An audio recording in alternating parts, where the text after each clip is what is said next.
staff for why they're here. The only reason I do this is because I really want to protect the water supply we have for all the people in the district for a long time. That's the only reason. And so working towards some project, whatever that may end up being, to make sure we've got a secure water supply so that we don't have it ruined by saltwater intrusion. That's the only reason we're here. So, you know, we're a community trying to find the best answer. And we're all trying our best to figure out what that is. And we want to hear what you say. And so that I would also appreciate when you do say something, trying to have it be constructive, like read the materials ahead of time, understand the issue, and then present them in a rational, calm way instead of yelling at us and accusing us of things. Because we're, you know, it's hard because we're committed to doing the right thing, and that's why we're here. So we want to hear what you have to say.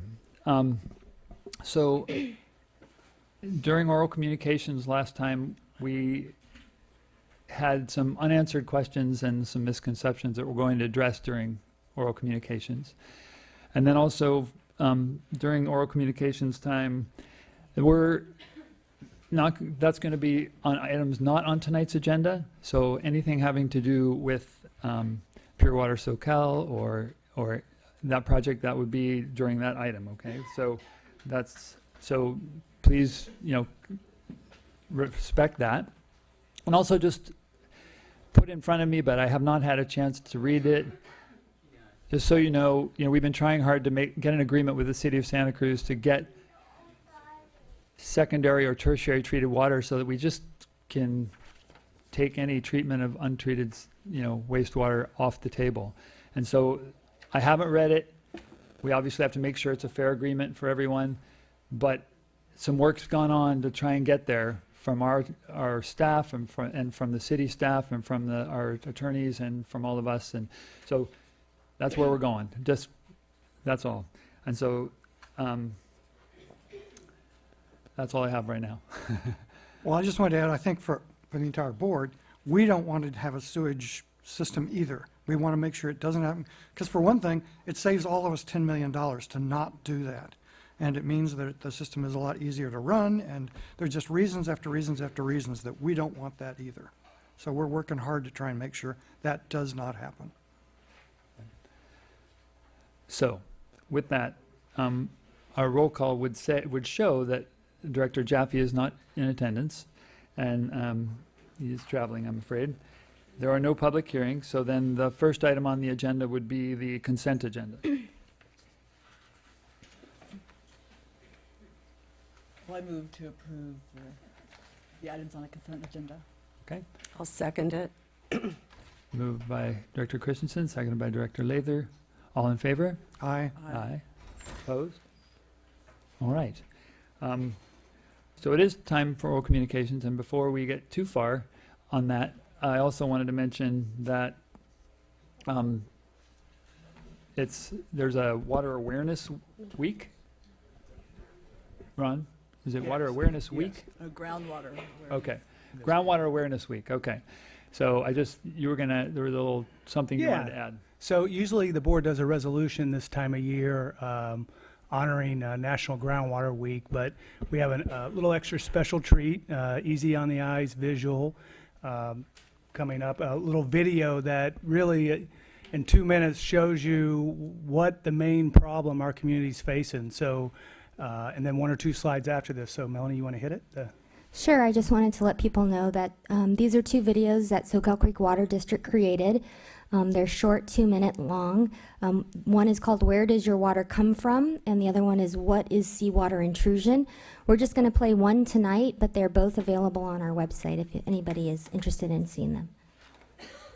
It's a hard thing to understand, so this might give you some idea what seawater intrusion, how it works.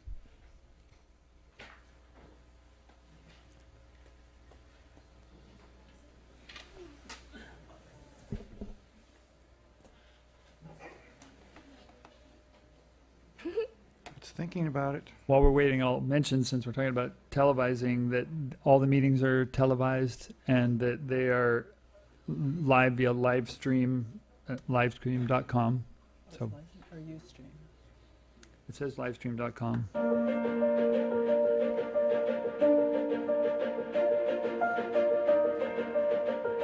To understand the groundwater shortage our community is facing, we must go deep underground.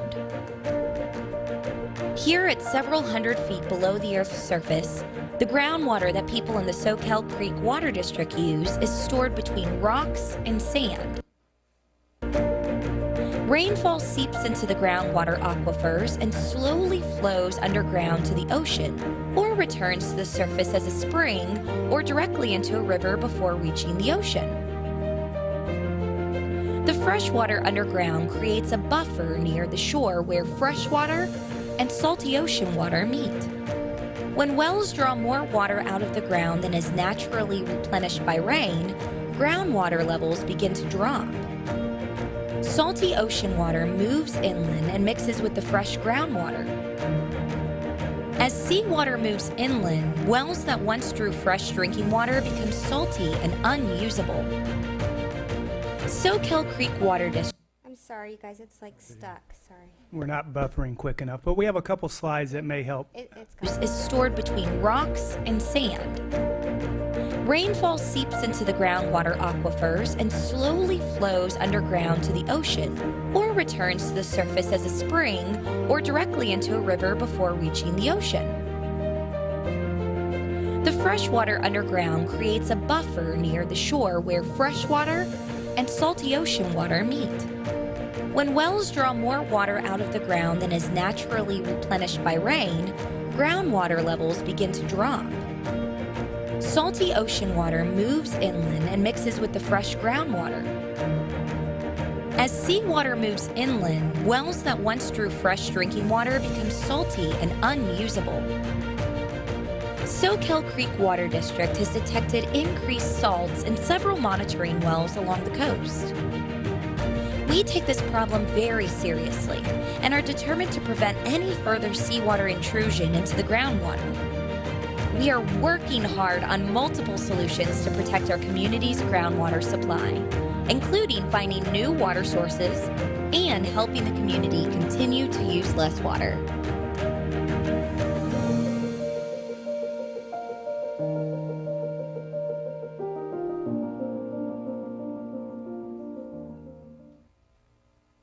So just a couple slides to augment that.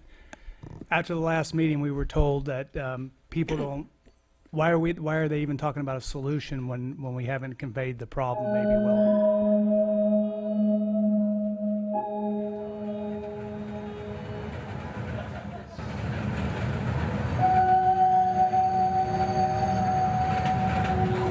Dog. Sorry, Maybe we should keep that going. Could have been a happy tune. So we took that input from somebody in the audience. I saw him come in to heart. And so in 2 or 3 slides, we're going to just sum it up. So our problem is, this is a map of our water district. The black outlines it. It basically goes from 41st down to La Selva Beach. The problem we're facing is seawater intrusion, and what that is represented by is those orange and red dots. They represent seawater entering our aquifers at the coast, and several, at levels almost half the amount of seawater. So we're halfway to seawater at many of those spots. I think the MCL, or the secondary MCL, is like around 250, and all those numbers are above, I think, what's it say, 1,000 or 10,000. Here's a bottle we collected in December from monitoring well SqCWD, and it has 18,000 milligrams per liter of salt, basically, and I think ocean water is around 36,000, so that's 36. halfway to halfway to seawater. seawater. So one more slide. Do we have another slide up here? So we'll look at this slide, and what this is a map that was just published last week, I think. It's a revised map from the Department of Water Resources, and what it shows is a map of California with the purple, I guess, mauve, being areas that have designated critically overdrafted aquifers. And you can see, I don't know if we can zero in on our area, Melanie, if you can enlarge that, but, okay. Our area, the Mid-County Groundwater Basin, has been declared critically overdrafted. And that has certain ramifications. You can see, matter of fact, the whole area has, Pajaro Valley already has seawater intrusion 3 miles, and if you can tell by the map here, that little leg that you see, oops, go swing us over. Yeah, that is down in Monterey, and it goes inland almost to Salinas. So it's not a figment of the imagination, and it's certainly to the south of us and in portions along our district. It's actually happened in 7 of the 10 of the populated coastal regions of the world that use groundwater. They have seawater intrusion. So as a population, we haven't been very good at stopping it. It's underground, easy to kick the ball down the, down the court and not address it. So that's our nemesis. That's it in a nutshell. Okay, and then there were a couple of misconceptions that we wanted to clear up from last meeting. So I wanted to mention, there were 2 folks who came in and kind of waved their arms and told us about, how they could solve the problem. And we need to recognize that they're private individuals. They are entitled to their opinion, but it's just an opinion. Neither of them are water operators or water experts. And in particular, anything that they were talking about would have to be done by the city of Santa Cruz. They've presented to the city of Santa Cruz several times, and the city has decided not to adopt their proposals. So the city's going ahead with their own proposal, which is not nearly as cheap as what these individuals say, nor as easy. So I just wanted to say that you might think, oh, well, there's an easy solution, but it's only an easy solution in someone's head. And reality is much more difficult. So it's not a panacea. Yeah. And were there other misconceptions? Yeah, like I said, I went back at the direction of the president and vice president, looked through the film to see the audience that was like here last 2 weeks ago and what the main questions were. And we didn't respond. We just wanted to listen at that meeting. But I heard, I think, 4 main questions. And one is, did we do sufficient outreach to inform people regarding the Pure Water project? And so these next 2 slides will help indicate that. This is the SqCWD, means California Environmental Quality Act outreach and notification. That top line is what is required: a direct mailing to the clearinghouse and an ad in the local newspaper. We did that. Then, in addition, that is not required to really try to reach everybody. We did everything else that you see here, plus what you're going to see on the next slide. So, wait a second. So we mailed out 6,800 mailers to people. And I mean, we show you this to try to demonstrate who we are, because I know you're out there and you're concerned. These are the mailers, and some people said they didn't get them. I don't see most of what comes in my mail. I hear you can bring your address up to us and we'll be glad to verify it. But let me just, what I'd like to point this out is that it says you may be located near or adjacent to facilities related to the Pure Water Soquel project. It's on both sides. And we remember when we did this, somebody coming up, we had it on one side and somebody goes, and our staff go, God, if you do that, you're going to have a lot of people concerned and call. And we said, great, we'll put it on both sides. So we did. So you go on down that list and you can see other things. This is just to give you an indication. The Aptos newspaper, the Santa Cruz, well, that's on the next slide, but you can see all these updates. Okay, next slide. And so further additional outreach, we started this back in 2013 with what all the projects we want to do, or could do, what's that look like? And, these were all at board meetings. We certainly didn't have the crowd we had tonight, but we did. They were publicized. Then we started the community water plan, and that's where we did pull the community in. They helped decide, and give us input on what was important to them. We've done monthly email blasts, and this is all beyond the call of duty, often featuring the project. And I realize many of you don't get this. I don't get a lot of stuff, but regardless, we have tried. It goes on down. 4 articles in the Sentinel. The Good Times published an article on it. We've had 4 neighborhood meetings, either at kitchen tables or at the church down here. We've done bi-monthly social media course. I could go on, but I will say the second to last one, I think, again, to me, demonstrates what we're trying to do. Those were door hangers. We noticed a street adjacent to where our facility is the people weren't attending like around on the other streets. So we could have ignored that. We went out, Melanie, right here to my left, and another staff member went out and hung door hangers saying, hey, we haven't heard much from you. We want to let you know about this project, and, please, be aware. So again, beyond any, some people may say common sense, but we're really trying to reach out. And then, of course, after the last meeting, we sent out over 100 letters to neighbors that, again, expressed a lot more comments than I'm addressing here to try to answer their questions. So that was the first question we heard. And there's some pictures of some meetings we had, just the neighbors and showing up. So water quality, that's on everybody's mind usually when you talk about a project like this.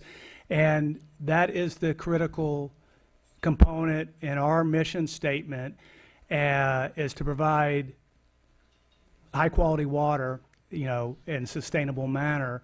So to help address some of that, you'll hear a professional, one of the experts, Andy Salveson, talk tonight. If you stick around for the next item, which I think you probably will, you'll get a little taste of that. But also, in addition to that, the board is initially set up, and we're carrying through with this, an expert independent panel to help guide them on questions they have, but also there's going to be a forum for you to come and ask any questions you want, and they're going to help, they'll address it. And so here's what these people look like. We've got a microbiologist, a toxicologist, the National Research Institute has also a chemist, and this will all be posted online. A hydrogeologist that's familiar with our area. We really searched somebody out there, and I think a couple more. A wastewater specialist and a water quality. So I noticed the panel went through for college professor types to people who are in the industry. Again, setting up a panel to really focus on any concerns you have, but water quality. So When will that be? it's April what? April 12th, we're just trying to finalize a location. Yeah, we wanted it big enough to where we can get everybody in there. Then the next question we heard was river water with Santa Cruz, and Vice President Daniel spoke about this. A lot of people talk about other solutions. Next slide. This is our game. This is part of our game plan. This is in our community water plan.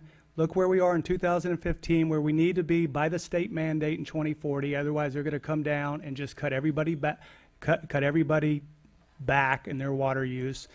No supplies. We're looking at 3 options, and maybe there'll be a combo. So we're looking at river water transfers. That's the top option up there. So when you hear people talk about this, we are working diligently, probably every day. Several of us talk with the city of Santa Cruz about this option.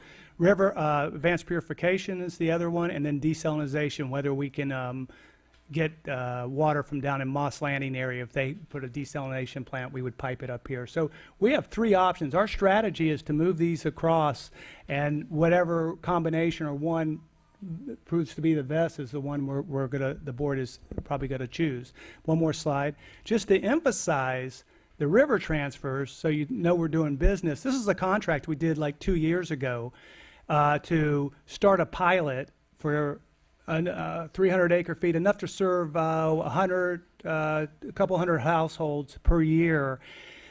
And we thought we'd be trading water real quickly or receiving water. It's not that simple. I actually saw an editorial in the paper said, just open the valve and turn the water on. It's that simple. Well, in Arizona, several years ago, they did that. They had blood red water, and the project has never started. They spent millions and millions just because of that. They thought the same thing in Flint, Michigan. It's just that easy. Open the valve. It's not that easy. So we're taking a lot of time to make sure that we live up to our thing about high quality water that's in our mission statement. The point is, we're working on these options with the city of Santa Cruz. And one more option, this really goes to what Vice President one more slide, said, that a lot of the people that speak about this, and it's great, they're passionate and their intentions are great, and I know they're contributing, and some of their ideas will be in these final solutions. But they also had the opportunity when Santa Cruz went through their process, very similar to ours, to pitch in. And they had a wide variety of people, just like we did on their panel. And there's a reason these ideas haven't been fully incorporated. So I'll just say that. They took their due diligence. So the next slide addresses, this wasn't really a question, but, you know, we're neighbors too. We live there. This is our facility. That's our well and tank on the left. We've been there since the 70s. We care about the water, the area. There's the PG&E station on the right and our main facility. So we've been here over 45 years, and we have some other slideshows if we want to in the future that just doesn't talk to it, but we'll show you the proof, visual proof of where we've worked with customers on like this and migrated from a solution that is compatible to all. And I've even heard some of the people at the end go, this is how the process should go, where they started out in the exact same situation you are. And it is a process. So that's the main comments that I heard that I wanted to share. Mr. Dan? I want to just address that quality issue too. One thing to recognize about these river solutions that is an issue for some people is that essentially if you're drinking from the San Lorenzo River, you are drinking recycled water. I used to be on the Regional Water Quality Control Board, and we still have an order against the county because that river water is polluted with nitrates and probably other things. So if you're concerned about that, and there was a woman last time who was a physician said she was concerned about this, as one should be, then there's an issue that, you know, this river water is demonstrably, the city has done a study, and their river water has constituents in the 10 to 100 parts per trillion of these various constituents, and which is much higher than our groundwater, and even below our groundwater, even purer than that, is the water that comes out of these purified treatment plants. For example, Orange County, theirs are demonstratively below 1 part per trillion over and over and over and over again. So that water, and we're going to do a test like that, our water, the groundwater, will actually get purer by injecting this purified water into it, which is a good thing, I think. So if you're concerned about constituents of emerging concern, drinking water out of that river is not the way to go, because the plant they have there is not designed to take any of those out. So that was addressing some of the questions and comments that came up last time that we just felt like we needed to address this time. So now you'll see that coming up on item 6.2 and 6.3 are directly related to the projects, you know, the Pure Water Soquel project. So if anybody has comments on items not on the agenda, so not that Pure Water Soquel item, this would be the time to come up and speak related to those. When is the correct time to comment on the location of the project? That all that project's coming up in item 6.3. So is there no public comment tonight? There will be public comment during that item, but as in any meeting, the public comment is during the item. So if this wasn't on the agenda, you could all talk about it now, but we try and have it related to the item. Director LaHue, I have a couple of items to. Yes. You have one more question. You have a question in the back, President LaHue.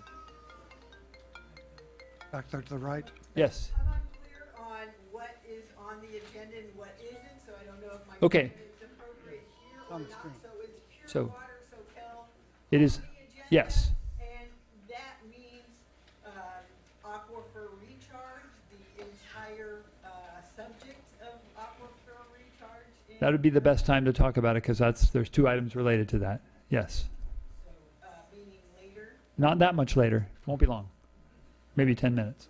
Yeah, the agenda's up on the screen. They're the 2 items right there. Okay, so do I have the mic Yes, now? yes. Thank you. I would like to report that I attended the CSDA breakfast that honored Mark Stone for his work as Legislator of the Year, and CSDA is California Special District Association. And it was a very nice gathering. A lot of jurisdictions attended, and I represented Soquel Creek. Great. It was very nice. Thank you.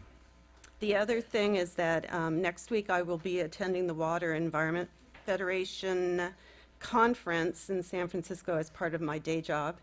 And I'm hoping to come back with some interesting ideas. It's on Water Innovation 2017, putting ideas into practice. And there's a lot of great ideas out there, and they have received awards and are being supported by the Water Environment Federation.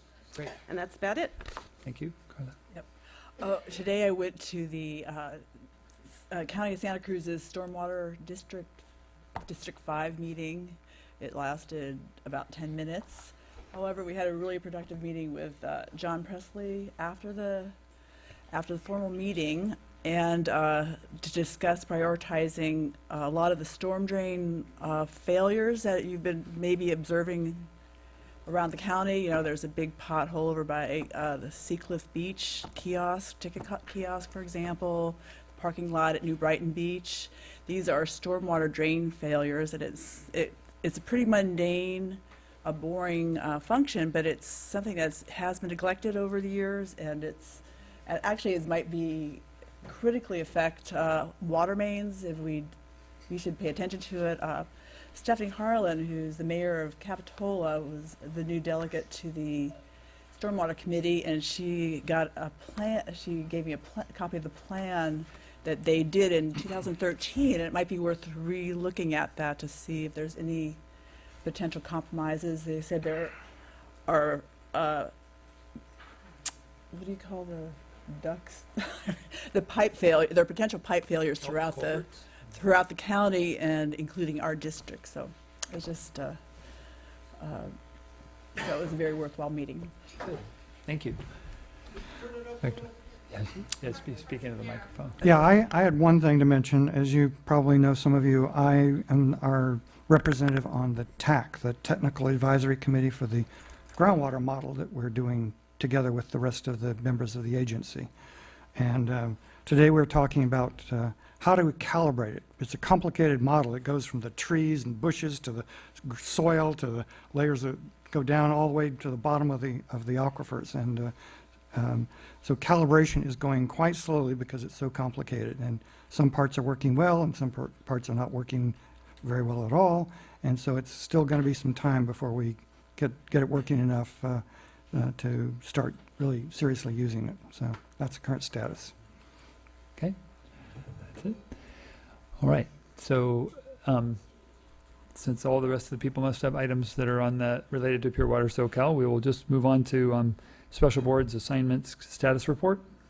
Yeah, I really don't have anything to add to that item or 5.2 unless the board has any questions or anybody wants to comment on them, I guess, in the public. Just see. Yeah. There's one item on the special assignments. We were asked to bring back the Denmark folks who might be able to help us locate the seawater intrusion offshore, and we have the gentleman Jacob here with us tonight, and that's the item later in on the agenda. It's fascinating talk. I will just say that there was an idea to have us have a meeting where we can prioritize some of these and put some on a reserve list. So perhaps that could be at a future meeting. And also, some of the items didn't have the new information in red, so it wasn't as clear to see what had been changed. So that's all. Okay, that would be my fault, and if it was by accident if I didn't have something there. But to have us look at the prioritization. Yeah, I try to do that. sometime. Blue, Yeah. you know, the way we do it, bring it right out, yeah. So I had one question on the special board assignments, and that was the Silicon Valley purified water results, and it said they're published. Are they? I just wanted to be reminded. Are they posted on our website? I believe they're on the website. Andy could ask. I sent it out in an email, so you should have it just recently. You may not have seen it yet, but I imagine they put it on the website. Is it accessible publicly? It's on their website. On their website. It's on yes. their website So too. you can go to theirs, Yeah. certainly. Excuse me, there are a bunch of people out in the hall. We can't hear anything you say. Is there a way to hook the speakers up outside? There are many people out here that can't Are there hear what you speakers? say. Maybe they could sit. I don't know. There's room in the front. Are there any more spaces in there where people could sit down?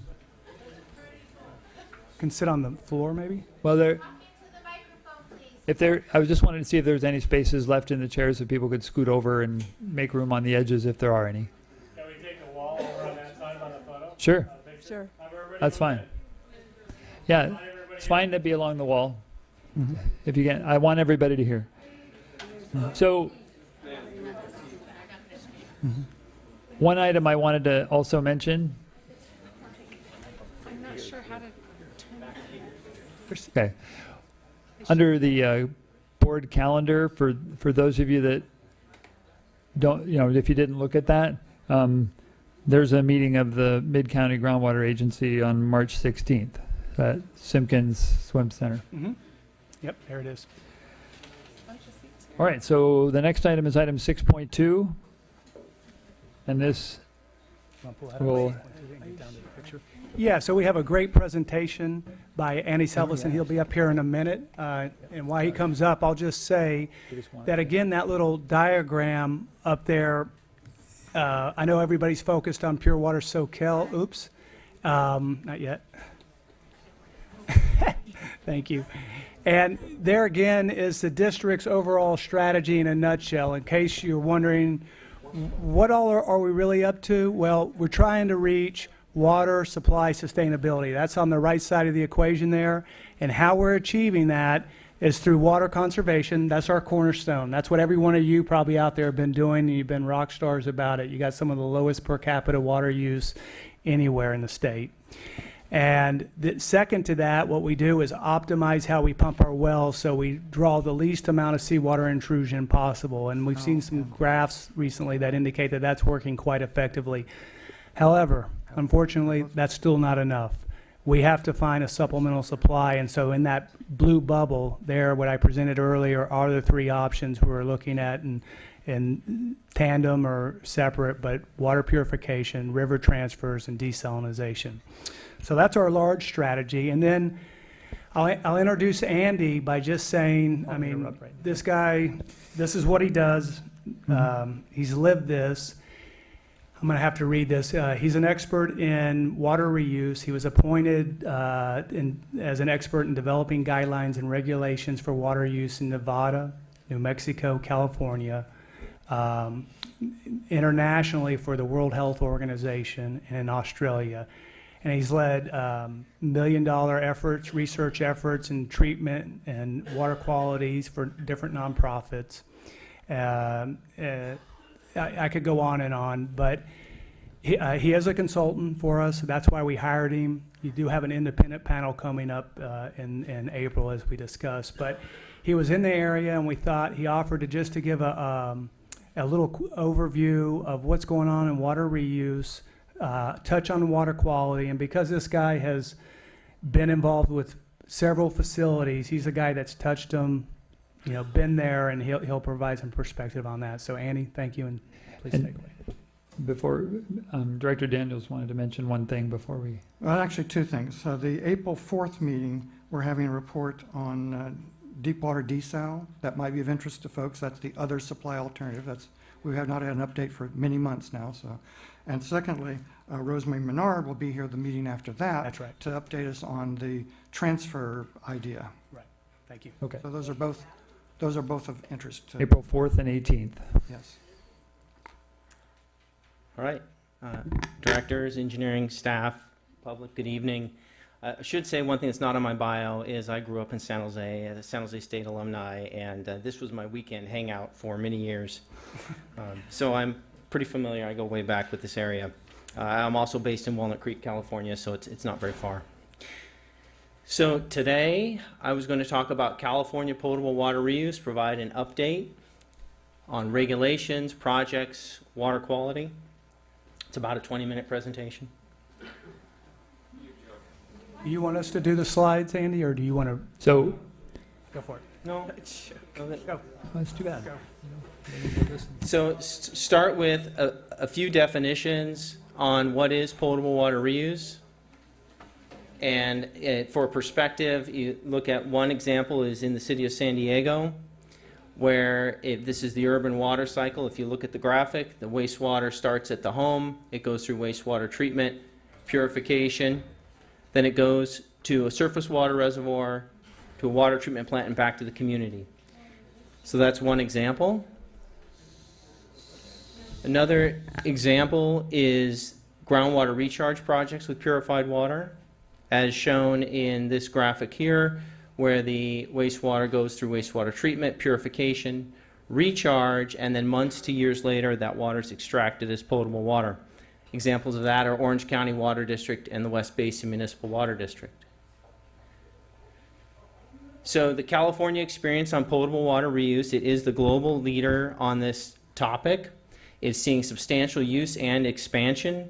A lot of information on this table, but what it does show, and this is available to everyone if they want it later, it shows the different projects that are in operation in the state of California, and the capacity, which is the important thing to note, is that in this state there's 206 million gallons per day of purified water that is part of potable water reuse programs.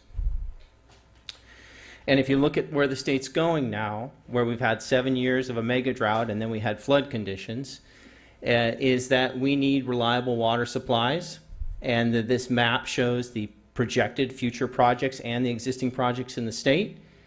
And we expect to see in the next 6 years an expansion from 206 million gallons per day as a state to over 400 million gallons per day.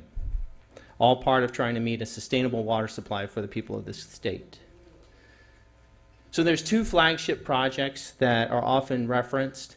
One of them you may have heard of for sure, which is the Orange County Water District, where they do purification and groundwater recharge, 100 million gallons per day. And since the 70s, they have put 188 billion gallons of purified water into the groundwater basin.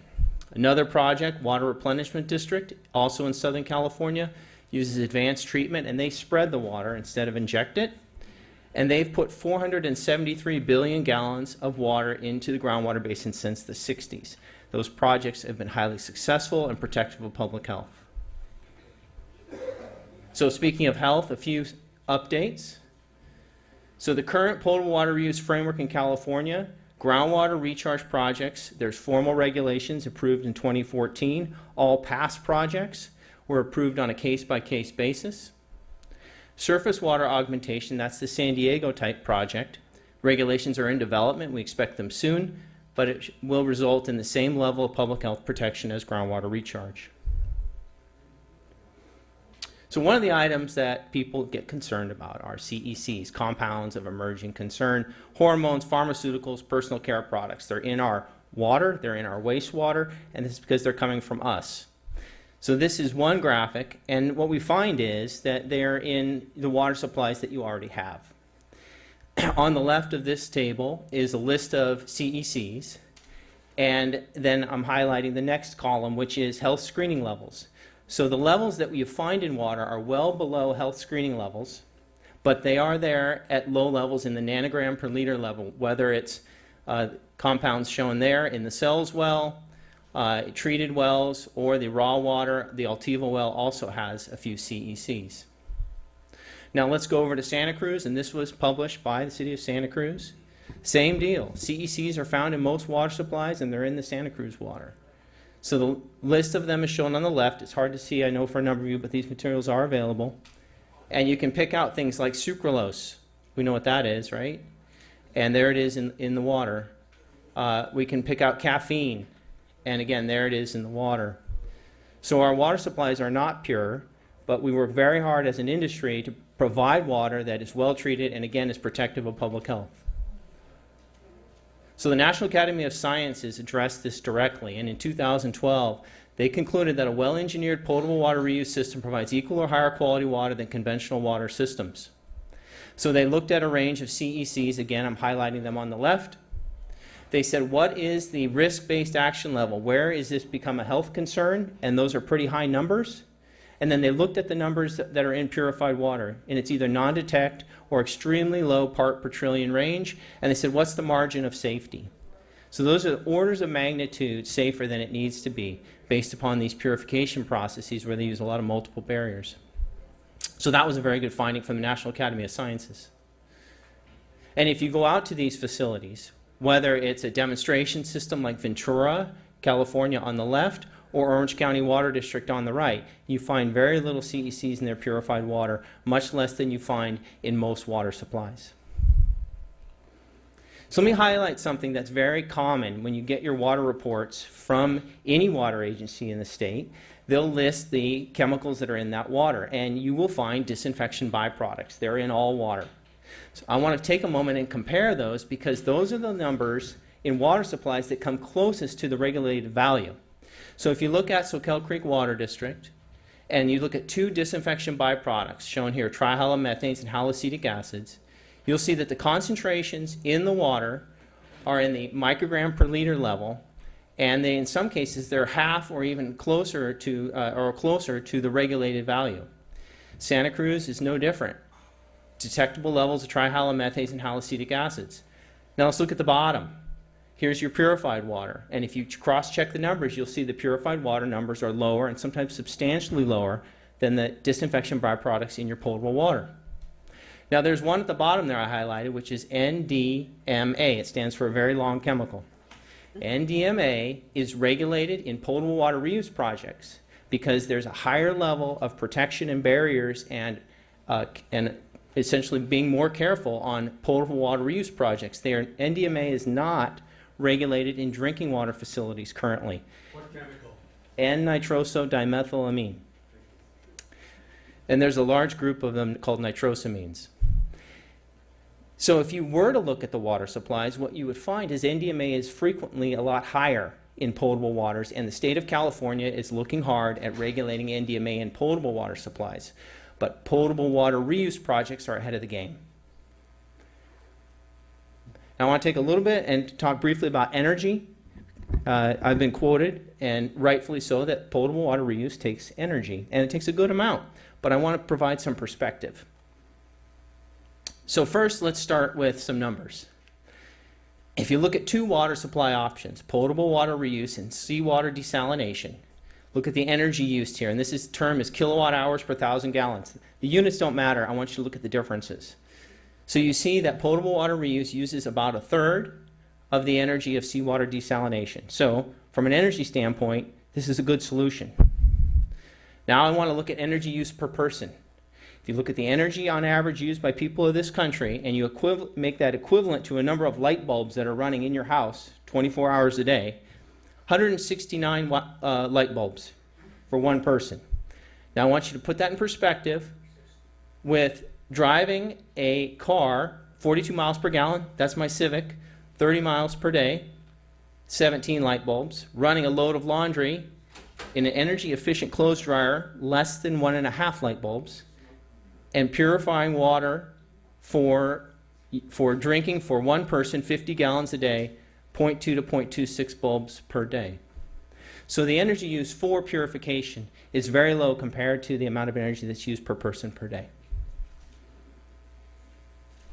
Good neighbor policy. So this is a question. Blending in or standing out? So I want to show you those two examples of purification facilities and how they fit within a community. On the top right is Zone 7, that's in Pleasanton, California. It's an RO demineralization facility, and it's in the neighborhood. And it looks somewhat like a neighborhood house, and it does blend in pretty well to the community. On the bottom left, hang on the bottom left is standing out. So instead of trying to make it blend in and look like a house, City of Anaheim put this right in front of their city hall, right at the entrance doorway. It's on the left. It's the mirrored building with a waterfall. And their goal was to showcase science and purification. So those are choices. So then when you look at the aspects of a system and how it would fit in the community, there's three things, key items that you would look at. Odor. Well, if you're able to get secondary effluent from Santa Cruz, then that is going to be low odors that will be fully contained within the purification system. So if you were able to, and then you look at noise. So pumps make noise, but that pump noise can be mitigated through insulation, as was done at Zone 7 in their facility and many other locations. And then the building, again, the choice is, do you blend in or do you stand out? So other project examples in California, as I mentioned, there's a lot of facilities operating. Let's look at Carmel, 1 million gallon a day facility. Water is used for irrigating Pebble Beach, of all things, and been in operation since 2009. I want you to look at the small building on the bottom right. This is at an industrial water treatment plant, so it is utilitarian, but that's what 1 MGD looks like. Andy, can you say the size of, I think we're 1.3 million? 1.3, the project that you're considering is 1.3 million gallons a day. Now, just up the road from Carmel will be the Pure Water Monterey potable water reuse project, and they'll be making 4 million gallons a day of new water. What's the square footage on the building? I could get that for you. I don't know it off the top of my head. We are, after the presentation, there will be time for oral communications. Please don't comment now. No, you need to either wait or not speak at all and leave. You can either wait for your time or you can leave. Or there's a third option, we can call the police. Who are just next door. Andy, go on. Go, Andy. So from the perspective of what 1 million gallons a day looks like, better to look at the City of San Diego's demonstration facility.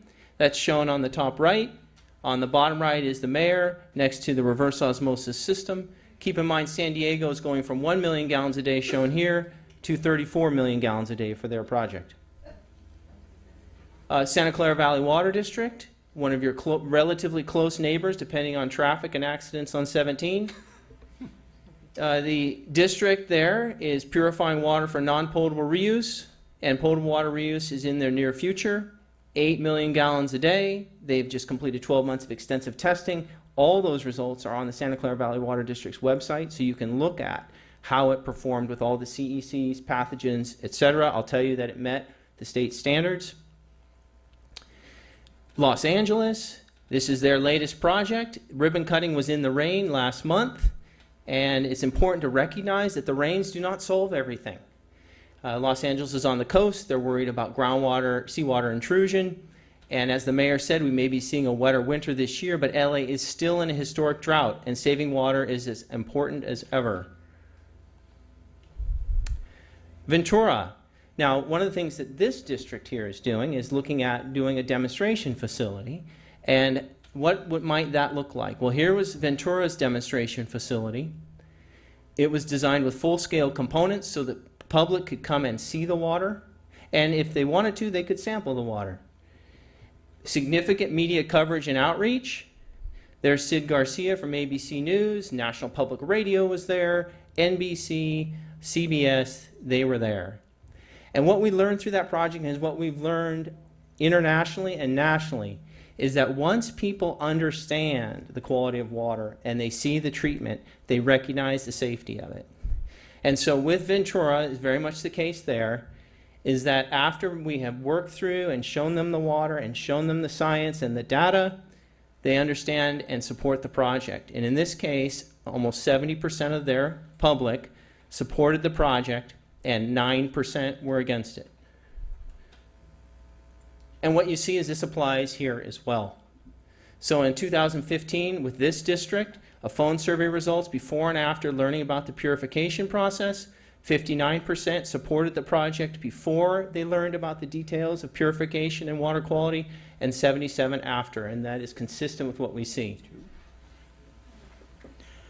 So if I was to summarize, and then I'm done, project would be similar in size to San Diego's. You've got to ask yourself, do you want to blend in or do you want to stand out? And the high water quality is protective of public health. And then I'm done. Thank you. Thank you.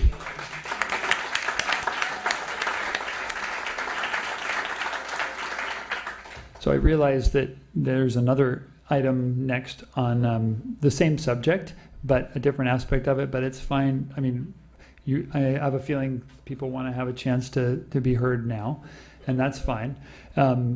But so we're still going to be, the next item will also be related to Pure Water Soquel, and some of the frequently asked questions and some of the decisions we have to make, but that's fine. Now would be a reasonable time for people that want to speak on this item to come to the podium, and you'll have 2 minutes apiece. If someone else is saying the same thing, if you want to raise your hand afterward that you agree, or that's fine, but obviously, you know, we don't have all night, but I want to hear you, so go ahead. Only 2 minutes, not 3? 2 minutes. All right, let's start. Hit the button or what? You don't have to do anything. Speaking recently at the San Lorenzo River Symposium, former Santa Cruz City Councilman John Laird, now California's Secretary for Natural Resources, explained it best when he stated that California has the widest variability of weather in all the 50 states. He stated that watersheds are complex systems and should be recognized for their broad impacts. Laird cited the Orville Dam as a disaster waiting to happen, did happen, and it's probably not over yet. We in Santa Cruz County cannot rely on the weather for drinking water, but we can rely on the probability of storm damage in unstable hillsides and roads, especially at our current rate of development. We cannot rely on our different water district agencies for dealing with water depletion correctly, but we can rely on one that represents our area, the SqCWD, to cause problems in the future, like a possible damaged sewage plant in the Soquel residential neighborhood, causing vast amounts of pollution and costing the Santa Cruz Water, the SqCWD, millions of dollars in litigation and cleanup. The SqCWD does not want to wait for the more sensible approach, building a desalination plant for drinking water and groundwater recharge. They prefer an easy approach, requiring fewer permits and less time, a sewage treatment plant.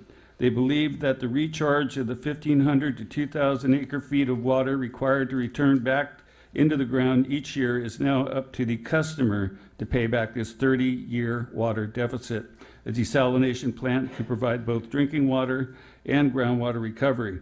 At the height of the drought in 2014, Governor Brown signed the Sustainable Groundwater Management Act. By 2017, the SqCWD is now a party to the Santa Cruz Mid-County Groundwater Agency and is now required to come up with a groundwater sustainable plan by 2020.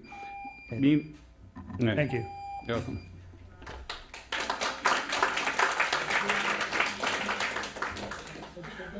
Sir, if you want to leave what you wrote, it could be given to Karen, our secretary. He didn't say the whole thing. Yeah. Thank you. Thank you. The correct measure for the effectiveness of outreach and notification is actual public awareness. And that has been behind schedule. In order to notify effectively and actually raise public awareness, there needs to be a high enough signal-to-noise ratio. This is something the Water District knows because for years there's been a sign in front of the Water District's building encouraging us to lessen our water use. There's been no comparable signage to say that a treatment plant is being considered on this property. The signal-to-noise ratio has not been there. I want to know when, my understanding is that this property was purchased for this purpose. I'd like to know when that purchase started to be considered, when it happened, and how that timeline relates to the raising of actual public awareness. Public and private information about real estate assets has market value. I want to know if the panel can provide assurances that people who were privy to private information regarding the prospective use of that property did not trade as individuals in real estate near that property.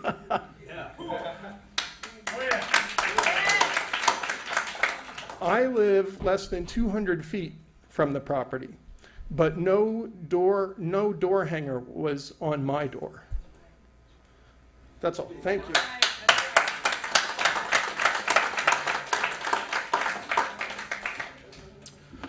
Good evening, board members and staff. My name is Robert Singleton, and I'm a policy analyst for the Santa Cruz County Business Council. Excuse my voice, I'm currently suffering from pneumonia after getting over a flu. It's been a bad couple days. However, I would like to come up here and express my support for the community water plan and for the Pure Water Soquel project. I've been following this issue for about 10 years now here, going through the series of community water plans through the potential seawater desalination project in partnership with the City of Santa Cruz, as well as the Water Supply Advisory Commission. And I gotta say, the facts and the studies that have been done, the countless dollars that have been spent and time and staff time and energy that have gone into these kinds of studies and the many PhDs who have weighed in, I just got to say that to me, this represents the best path forward for the district in terms of a diversified solution moving forward. It's practical. It takes into consideration public health, first and foremost. It takes into consideration the fact that you have a state mandate to find a sustainable solution by 2040 and having that plan in place by 2020. And I think given all these constraints, you guys have done a wonderful job in terms of making a very practical, taking in concessions and taking into account the fact that many people have a lot of legitimate concerns, and you've addressed that and you've gone above and beyond your mandate.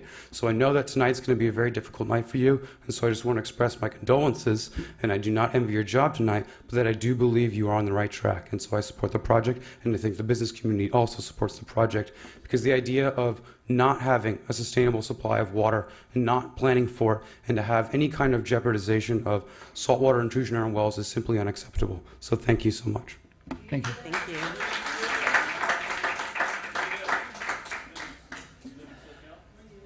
Hi, my name is Bonnie Keat, and I live in Soquel. And I have a question for you guys. I'm curious to know. Excuse me, in the audience, there's somebody speaking. You need to get a little. I can talk louder, maybe. Bonnie Keat, live in Soquel, and I have a question. What is the timeline for making the decision about which option you'll use and which location you'll use? When, I can just address that right now. I mean, I think But give nothing's, me like a, I mean, I'm just well, curious. nothing's going to be considered until an environmental impact report is completed, which Right. is estimated to be this summer sometime.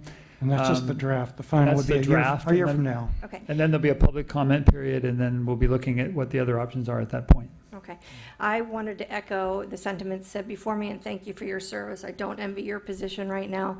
I do want to say that we don't need to reinvent the wheel about public dissent and coming together for the best solution for our community. Really, if we're thinking different things, we're going to come to a great middle. So I would encourage us to all play Iowa nice and get along, go along. But I think one thing that when there is such a loud voice of dissent in the community needs to be represented on the panel that's discussing this issue. So what I would encourage you, I did see the group of experts, but I don't think any of us were on it. So maybe take your loudest dissenters and put them right up there on the panel with you and discuss this issue with them so that we're represented. Thank you. Okay, my name's Dave Mackerel. I'm a Soquel resident, right up the hill from your sewer plant you're building. I have a question for Melanie. You're the project manager, right? How many cities or districts in the United States have taken wastewater and put it down in the wells for the people to drink? How many cities have actually done that? Maybe you can answer that question. You're the expert. That's a good question for Andy. No, go ahead. You get the first shot. I'm directed by the board if they want me or Andy to. Do you feel comfortable answering that? Or? Sure. Sure. I think all of the recycled water projects have to come from wastewater. So the first source. How many projects? Let her finish. Pump the water down into Let her finish. the wells? Very respectful. So Andy went through a list of projects that he identified that included projects that use recharge wells or spreading basins. Okay. So the answer is you don't know. I don't know off the top. Not even a percentage or 1%? Please excuse me, sir. If you have something constructive to say, No, I think fine. you might have the answer. You're the expert. Yeah. How many districts pump their wastewater down into the wells? Nobody pumps any wastewater down anybody's well. Yeah, the only water that's going in the groundwater basin meets all state drinking water How criteria. many districts in the United States? I heard you. And I'm very familiar in California. If you're going to be rude, then I can't answer. It's a simple question. Okay, excuse me, sir, you're done. Everything's about context, sir. No more. Thank you very much. That's it. So the answers are on the slides. Okay. How many people are on septic in this room? So That's what's recharging our groundwater right now. So, okay, go ahead. My name is Bria Steinbruner. I live in Aptos, and I'm wondering, I keep on hearing you guys saying that we need a secondary source of clean water. I don't notice you saying that it has to be drinkable. You say we need a new source of water, but not a new drinkable, safe source of water. And second of all, the amount of CT, is that what they're called? CTCs? CTCs, thank you. They may be in low levels, but do we actually know what they do to our health when we are exposed to that same level of them in high amounts with every amount we drink? Like, because if each little bit of, if each bottle of water has so much of that CTCs in them, what does that do to our livers and stuff when we're drinking that in high amounts over a long amount of time? Thank you. So, you know, I think it's good to address these things because, you know, all the other sources of water you're drinking probably have higher levels of CECs than what are in the advanced purified water. As he just said, we're talking about a part per trillion, nanograms per liter. And the expert panel will be able to respond to those two. Okay, my name is Robert Kuhn. I live in Aptos. I've been drinking Soquel Creek water for 24 years. And I am on septic, so I'm aware that all of the water that I drink winds up back in the ground, replenishing the aquifer. So you're using my water, and thanks a lot for that. And just using it again, you already used the one. That's right, reusing it. And I appreciate the effort that's gone into this. I read part of the report on the inter-district water transfer, and I was very impressed with all the chemistry and all the water chemistry studies that were done in order to be sure that the water, the surface water, which is of a different salinity and a different calcium content and so forth than the groundwater, didn't strip their linings off the pipes and give us a Flint, Michigan situation. So I was very impressed with the professional approach that was that took place in that study. And that gives me confidence also in the background that went into this study. And the fact that reverse osmosis water is so expensive is a function of the fact that you're removing all of the ions and you're removing all of the other materials, including all of the CECs. So as Andy pointed out, you're actually reducing the amount of CECs in the water because the water that goes down into my septic system has everything that I drank and every drug I took, any of my metabolites, and it's going back into the water. So the water that's coming out of the system, which is not sewage water, by the way, so everybody who's talking about sewage and a sewage plant is misdirecting. They're not talking about what's really happening. This is water that's already been treated. It's almost drinkable already when it comes out of the Soquel plant, as out of the Neary Lagoon plant, as I'm sure you're aware. And so treating that water to a reverse osmosis state takes so much energy because it gets it to such a high purity level. And I commend you for this approach. We have to take a lot of different approaches. I do look forward to the inter-district transfer of water as a way of actually, we can stop pumping on the aquifer. Okay. Thank you. Thank you.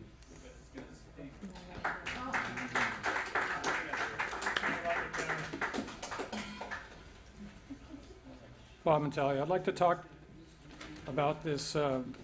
This was sent out about the questions and answers about Pure Water Soquel. Question number 3, what notification and outreach did Soquel Creek do about the project? Well, of the supposed 7,000 postcards that were sent out, here's one of them. It doesn't say anything about an MBR or an AWP being built on the residential neighborhood. I'd like to refer back to your mission statement under bullet point 3, community engagement and trust.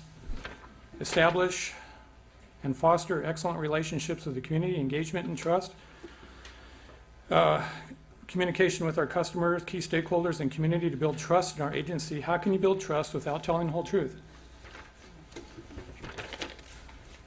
Second question I'd like to address is number 5. That the district can secure a source of water agreement from the city of Santa Cruz for treated effluent from the wastewater facility. Will the district remove untreated raw wastewater as an option? I take issue with the second paragraph of the answer, which says the district recognizes that the MBR, membrane bioreactor, plus the AWP, the advanced water purification process using untreated raw wastewater, is not favored by neighbors. Well, you're obviously not listening to us because at the last meeting on the 21st, when a resident, Jane Paradise, asked the entire room to stand up with a show of hands if they were opposed to the Pure Water Soquel project being built on any of the district's 3 properties, Capitol Avenue, Soquel Drive, and Rosedale Avenue. The entire room of about 70 people stood up and raised their hands. And So let's get something straight. well, I would raise my hand too. I don't want it either. Let's get something straight. We're opposed to any industrial plant being built, an MBR or an AWP being constructed at the district headquarter properties next to our homes. Question number 9, the notice of preparation.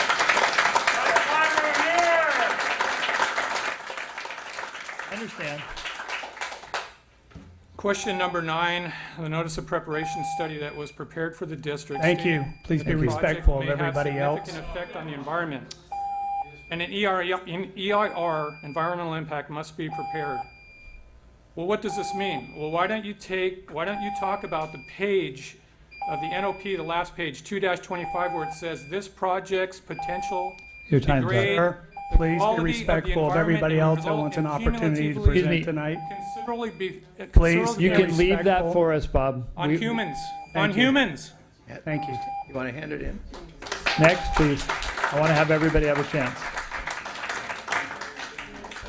Hi, I'm Diana Nuns. I'm about a block away from Capitol Avenue in Soquel.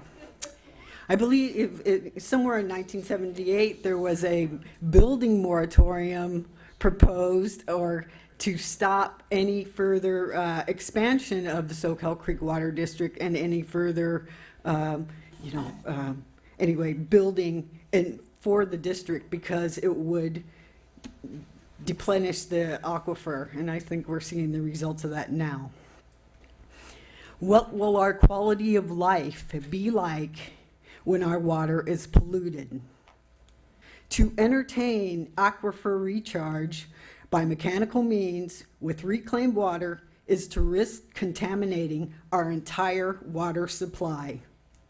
If we want to use reclaimed water, we should use it directly by transferring the reclaimed water via trucks or tanks or whatever, to tanks at golf courses and for other appropriate uses. We don't need to build a big plant. We can just take it where it is and go and distribute it to different places that can use it.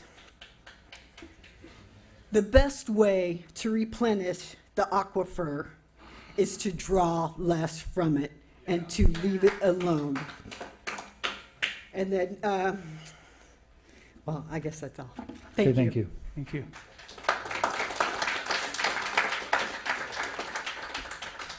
Good evening. My name is Tricia, and I live very close, within 6 houses of the proposed sewage treatment plant. So my question is, There is no sewage treatment. I wonder why a residential area would have ever been chosen for a possible sewage treatment plant or a second effluent, any type of water treatment plant. That property had 2 houses on it, or maybe 3. Anyway, it is residential. So some of my concerns are that there are homes nearby, and maybe you can make it look nice in the front on Soquel Drive, but what about the back end of it? There's many homes that go right up to the back of that lot, the 2.5 acre lot. Another problem I have is with the chemicals that will be used to treat the water. Chlorine is heavier than air, so it will end up on our ground, and those of us that like to grow food, it will contaminate our food. Also, there's a higher incidence of asthma, bronchitis for children that live in areas like that, and there's a school within 1 mile of it.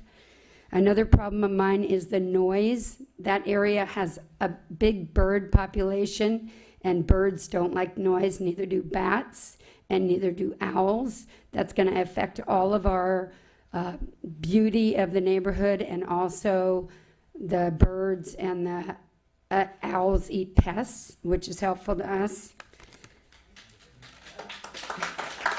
Another problem of mine is the greenhouse gas emissions. In other words, the energy that's going to take. We already have a lot of traffic in the area. It's going to use a lot more energy.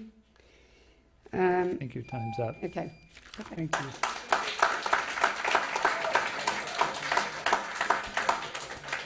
Hello, my name's Carolyn Post. Our property's on Bellevue Street, which is right around the corner from the place that you're looking at highest on your list. I want to talk to you a little bit about trust. I've lived in this area since the late 80s, and I'm wanting you to know that the odors that we've had on and off when we go to Nob Hill or to Palo Alto Medical, I know it's a different type of facility. Completely. Yeah, I know, but it still sticks in our heads. And so I don't know if it's rational or not, but it's going to be really hard to get past that. I'm having trouble getting past that. I'm envisioning being in the backyard and smelling that. I'm just wanting you to know that is something you're Understood. up against because we've been experiencing this for years. And so what I implore you is to consider not putting something like this in a residential neighborhood. There has to be another option.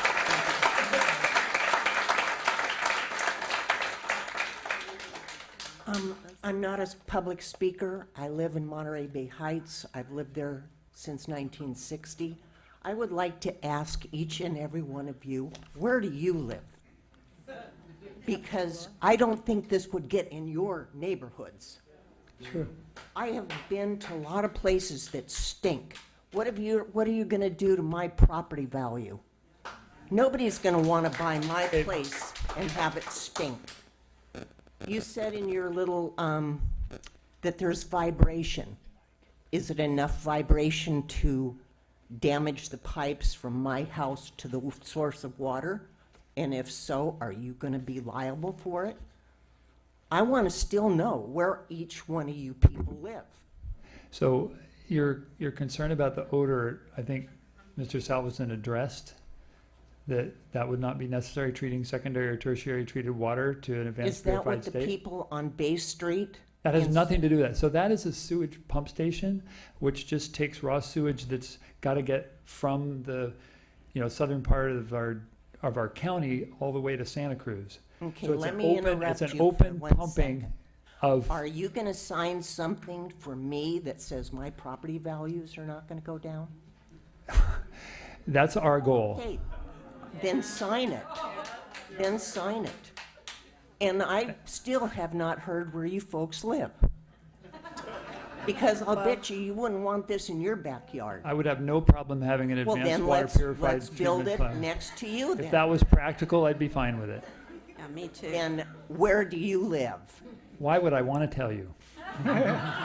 What's the big secret? You know where we live. We work there probably 8 or 10 hours a day. Our waking hours may be more than many of you, and our average expansion is about 15 hours. Okay, 15 years. all right, that's enough. How much you work. Do you have any other? Don't, do you have any other don't comment? go away from my question. Is where do you folks live?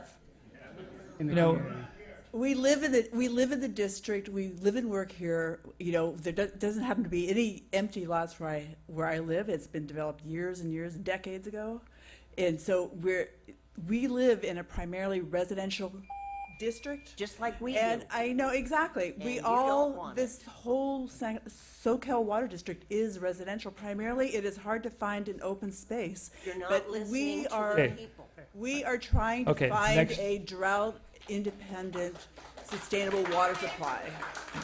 Let her finish. Okay. I meant let her finish. Gary. Hi, I'm Show your face. flattered you'd call me by name. Well, we've been working together for 5 years now. I'm an engineer, and I've got no axe to grind regarding the district. I don't live here. I live in Santa Cruz. I'm just operating in what I hope you regard as good faith. And I want to say that I believe that every single one of you is operating in good faith. I have detected nothing other than that, and I also consider you to be very competent. I just believe that I'm sad because I believe you're making $100 million mistake. I think you'll be adding unnecessarily $100 million to the already large water bills of these people here and their neighbors and their businesses. who want to say buy local, but if the water bills are high, you know, they can't compete local. So, oh boy, time, I gotta run here.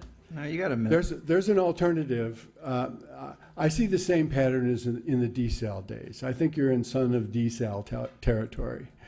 What I see is that you could back the L'Aquifer proposal, which is backed by desal alternatives and Water for Santa Cruz County. One thing I said is that I believe you have been misinformed, and I think you've received, 3 letters now from Rick Longinati spelling in detail some of the things. Your notice to your customers had serious errors about water transfers, and I really hope you... I responded and corrected that. Great, thank you. I hope you do it in your letter to your customers, too. At any rate, L'Aquifer saves $100 million and delivers 2.4 times more water and can start roughly this November with expediting management. That's a 12 times better deal than recycling water, and I think you ought to get the city to give you a quote. You realize in 5 years they have not yet quoted widening 2 pipes and putting in a well? That's all it takes. 27 million, and we're... Okay, that's enough. Time. Wait, Jerry. Director Christensen has a, and I Director. wanted to ask you, you've made several presentations to the Santa Cruz City, and why haven't they picked up on this? What were the reasons they gave you for not doing it? I can't read minds, but I think one of the things is a misimpression about, they're understandably scared. They regard the Loch Lomond Reservoir that the city owns as being their insurance policy against drought. So they've not been using it. They've been leaving it full. They haven't been adding or subtracting to speak of. No, it's their water supply. That's why. Well, no, their water supply actually comes from 8 different sources, 3 north coast streams, 2 diversions on the river, and Loch Lomond, which has not only the ability to take diversions from the river due to a pump and pipeline system from Felton, but also has its own 9 square mile watershed above it.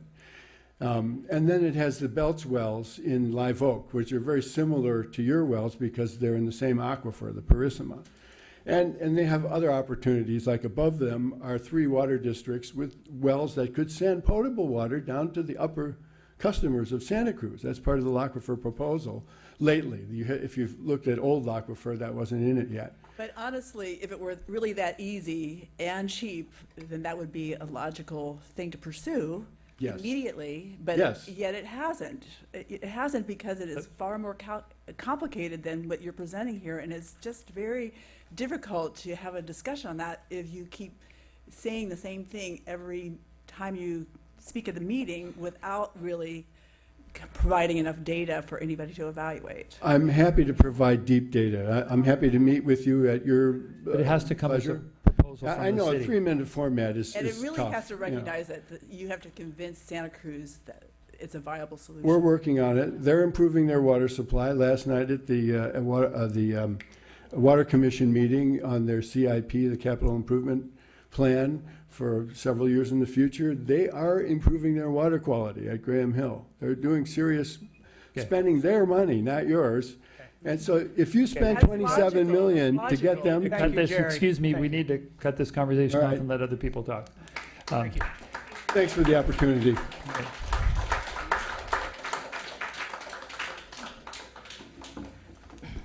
Good evening. My name's Becky Steinbrunner. I'm a resident of Aptos and a customer of Pure Source Water Company, a small water company that also depends on the Parisma Aquifer for our safe water.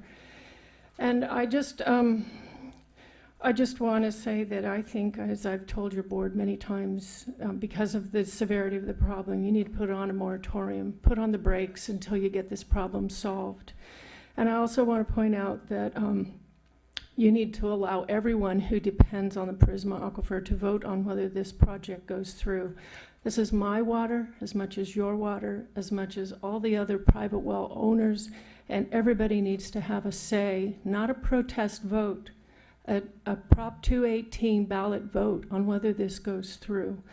I also want to remind you that you are in the middle of the EIR process, but you're not behaving like that. To see on your April 4th agenda that you're going to consider the draft agreement with Santa Cruz City for a contract for treated sewage water tells me you're going full board ahead. Tonight, you're talking about Let me address that. getting a loan. Let me address that right now before it goes too far. Are you going to stop my clock? Yes, stop the clock. Okay. So the reason we want a contract with the city of Santa Cruz, we don't know what project we're going to do, but if we do that project, we want to make sure we're getting tertiary or secondary water and we're not having to treat raw sewage, period. And Dr. LaHue, I'll also say, since the draft MOU, it's a memorandum of understanding, it's not really a contract, is very clear, very, very clear that this is all contingent. It says it in the whereases and the other parts. It doesn't presuppose an EIR, and we've been clear about that. When I gave a presentation to the county, it was about further evaluation. It was clear in the title of that. So we need to be clear and realistic about what we're talking about. When you see the draft, you'll see that language in there. And so otherwise, if we can have some agreement, then we don't even have to consider treatment of any raw sewage, which wouldn't even have to be. It would be off the table completely. So now your clock starts again. Okay, thank you. Because treating raw sewage is one of the alternatives that your EIR, I understand, is. But it won't be if that. They won't be. Okay, so that's taken off the table. That's a good thing. I'm sure these people are happy to hear that. Well, as soon as this is agreed upon. Ah, all right. Moving right along, I want to just say, I want to ask if in this project you will isolate the sewage from hospitals and convalescent centers where the system could get spikes of norovirus and different pharmaceuticals that could go into the system. And that's the big problem with this system, is that it gets spikes. And that goes out into the water system that you're going to be pumping into the groundwater for all of us to drink. And I did a bit of research on NDMA. I was at the Supplemental Supply Committee meeting when Carollo Engineering, who's going to do the tests this summer for you, determining the contaminants out of the sewage water in Santa Cruz, that NDMA is a liver toxin and a suspended carcinogen, and it makes it through the RO, reverse osmosis process, 50% of the time. Now, yes, your engineer said it's okay because it's below the state levels, but there is a recommendation from the advisory panel that did the direct potable reuse advising to the legislature that said not enough is known about the effects, the long-term health effects of low dose and trace amounts of any of these contaminants. Now you've got a suspected carcinogen in there, and I really don't think it's a wise thing to be putting that into the groundwater where you lose complete control of where it goes, whose well pumps it out. You can't guarantee the 2-month holding time that the state is now allowing. And I think you need to just stop this program, and Okay, to thank let you. the people vote on it. Can I ask Andy to address the NDMA and virus risk? Glad to. So any kind of potable water reuse program needs to look very closely at the sources of water they're going to feed that system. And the treatment needs to be tailored to remove those pollutants. So that includes norovirus, which is the most common virus you'll find in sewage. And that includes any chemicals of emerging concern that are going to be coming from any kind of industrial facility, including hospital environments. And so a potable water reuse program is a water first program.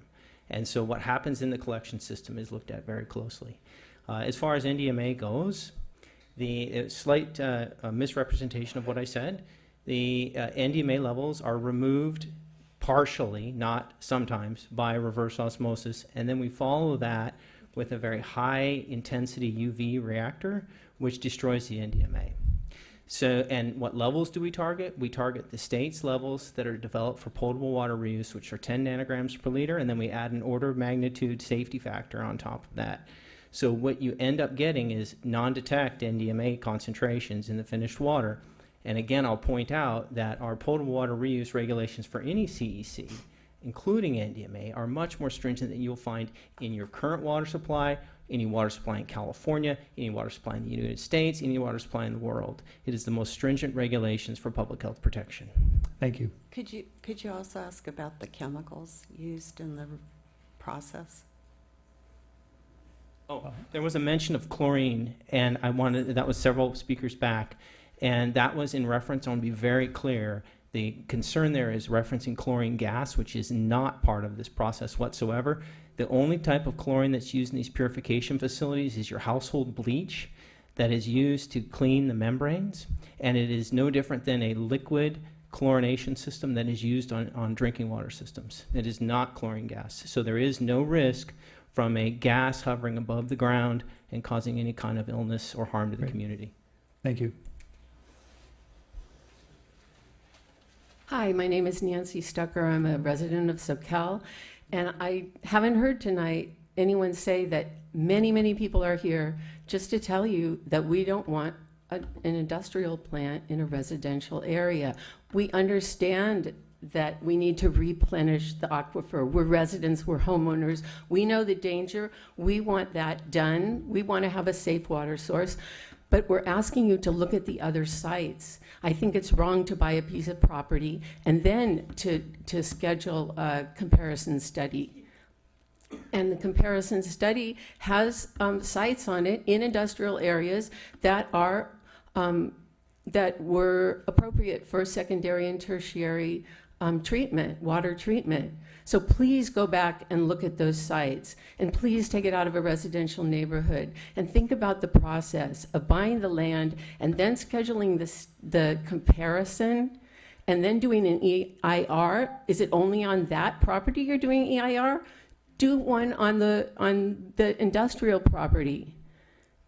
Your comparison study says that it's possible to have the tertiary and secondary treatment at other places. This isn't the only place. You're acting like this is the only place to put it. We have a list of Possibility. Okay, Yeah. so it's okay. And and I just want to say, understand. what are your values? Do you value the people? Do you value the life of the people who are going to be living around this? Because in your comparison study, one of the sites in Capitola was taken off the chosen list because of wealthy residents and possible community opposition. So we are trying to tell you that we oppose having this in a residential I think you've neighborhood. been clear. So,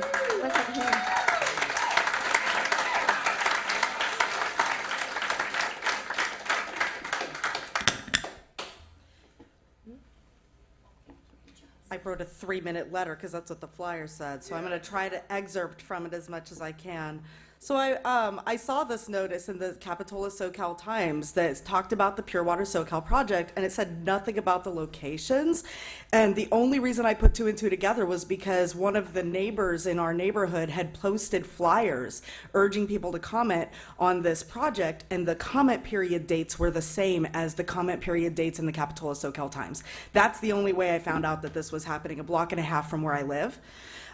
So I did what anybody would do. I Googled health hazard wastewater treatment plant residential neighborhood, and the very first search result is from the EPA website. Now, the current administration is doing its best to get rid of the EPA, but for now we still have it, along with this study of homes within a 5-kilometer radius of a wastewater treatment facility, and the abstract states, quote, the increased incidence of skin disease, nausea, vomiting, general weakness, diarrhea, and pain in chest on deep breathing may be associated with nearby operation of the wastewater treatment plant. It then goes on to state, overall, the findings did not detect a health hazard for persons living beyond 400 meters from the well-operated wastewater treatment plant. I live 300 meters from the site. But this is from 1978, so maybe improved operations have decreased health hazards. But a few entries later in my Google search is an article from last year in the Journal of Environmental and Public Health titled Impact on Quality of Life When Living Close to a Municipal Wastewater Treatment Plant, which lists more ailments suffered by neighborhood residents than I have time to read. You can Google it. But I was most concerned by this sentence, quote, the prevalence of pathogenic airborne microorganisms originating from the wastewater treatment plant was reported in high numbers in sampling points close to the wastewater treatment plant. So, I have a background in math. We understand, and but it's not a wastewater treatment plant. I have a background in math and science, and I am absolutely in favor of pure water processing, all the stuff that you guys are talking about, just not in a residential neighborhood.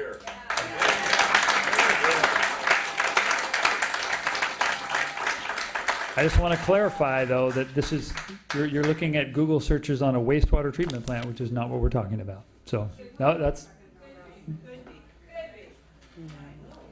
Good evening. My name is Rich Phillips. I live in Soquel. okay, somebody else talking.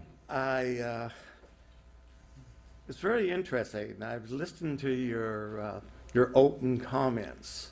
I don't think you'll get any qualms from anybody in this audience that we have a water issue.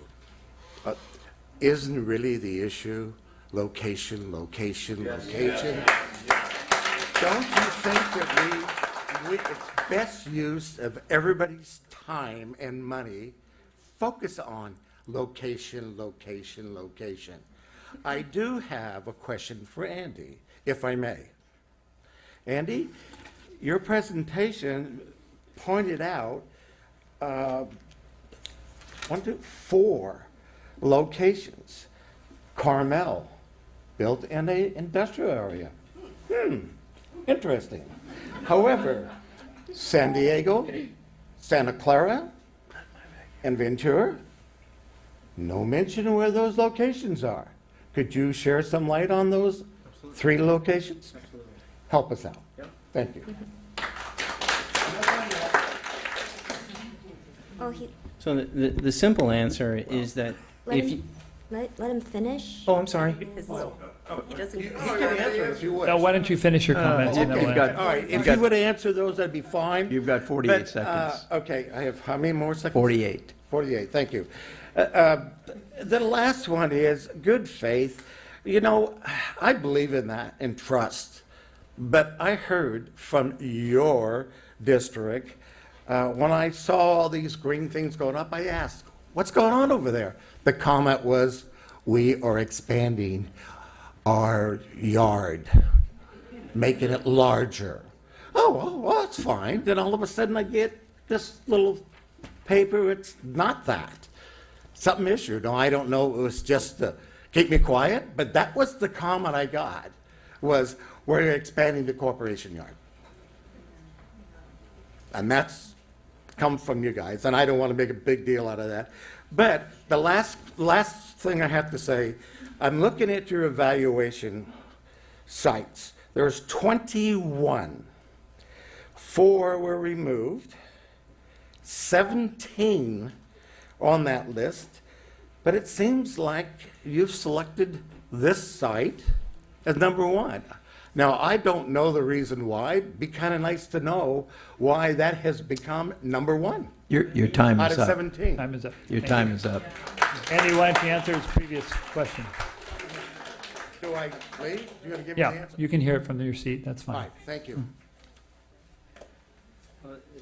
Back to the question of where do you site facilities, and the majority of any kind of water or wastewater or reclamation plant is sited where the land is available and spacious.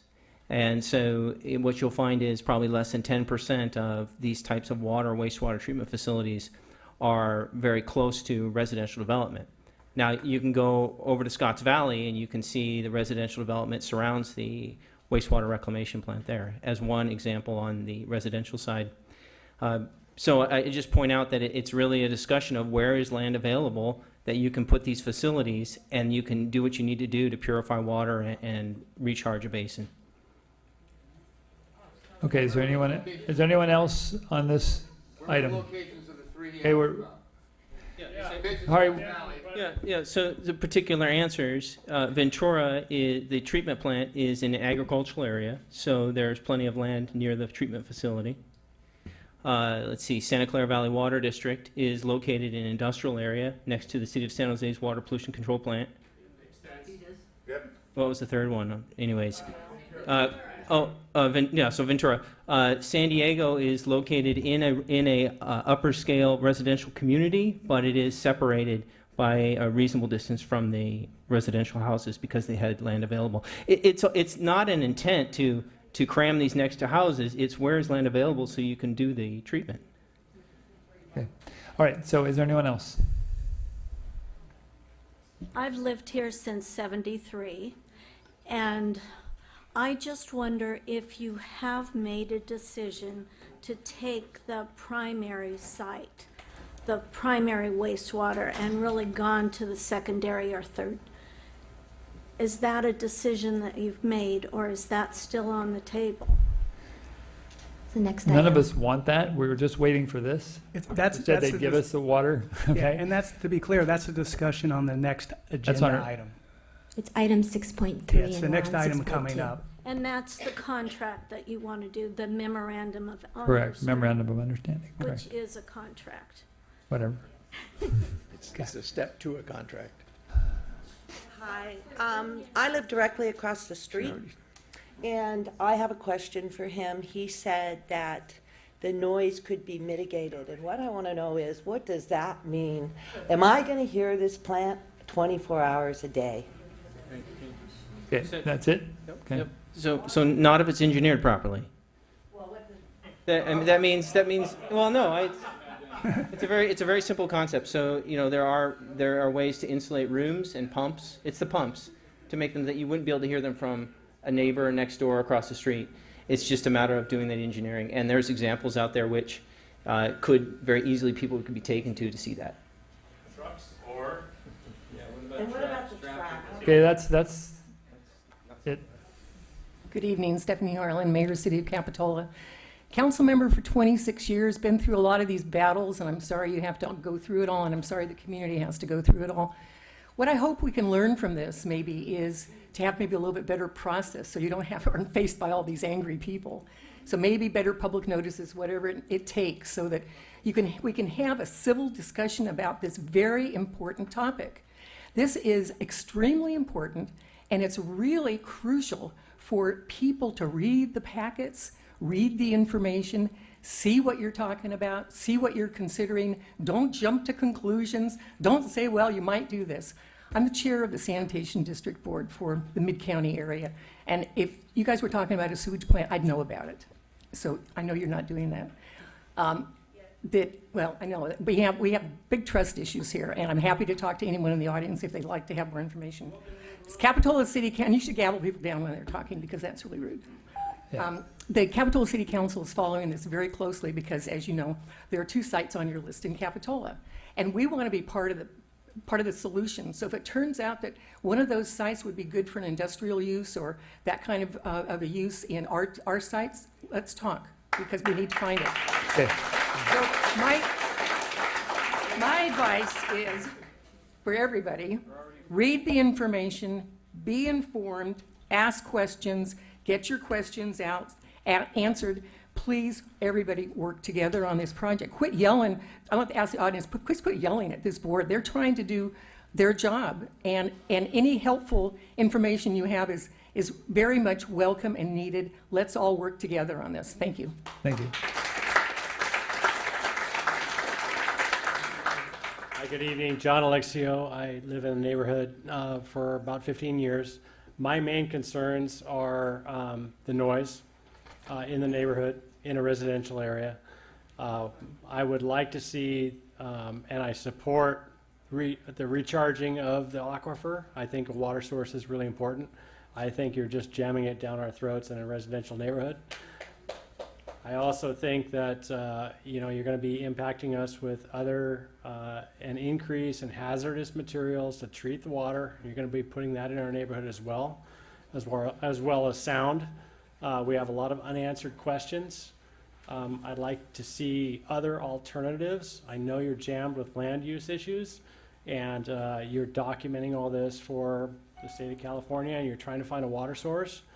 But I would really hope that you would go ahead and listen to the audience.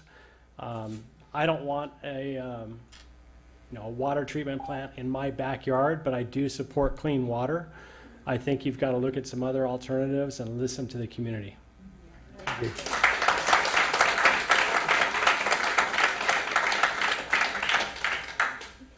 You all know me, Jeff Stallings. Neighbors, I think some of you think I'm the enemy. Me and my husband and his mother live on the other side of the fence from the current operation, and therefore where this project is slated. I hope, congratulations if you do get your secondary effluent or tertiary. That means your footprint's smaller. That means there are more alternate sites besides where you're planning to put this. You heard it time and again, it does not belong in a residential neighborhood. I've actually seen some potential layouts, and my problem with it, I'm selfish. No matter how you do this, you're going to be building a building a few yards from my mother-in-law's bedroom. There's no way that's not going to affect us. For the years it's been constructed, I'm not worried about, I know what's going on. I'm not worried about smell. I know that's not going to happen. I think even the sound while it's operating might be able to be mitigated. But we bought this house a few years ago to retire in, to live a healthy life in a beach community, not to have years of construction yards from our bedroom. So congratulations if you're getting that secondary effluent. That opens up the door for you to find other sites that are more appropriate. I called Taj with one the other day, may or may not work. There's a huge empty restaurant on Clara Street that would be 5 times the amount of property you need. It's commercial. Find a commercial area, find an industrial area, get it out of this isn't going away. Your pushback is not going away. If you move forward with it, it's only going to get worse. So please do the right thing. Maybe make your facility there bigger for your offices. That would be building something close to me, but it would be maybe a year and a half. You'd get your boardroom. We could get out of here. Don't build this facility in my backyard. Please. Thank you.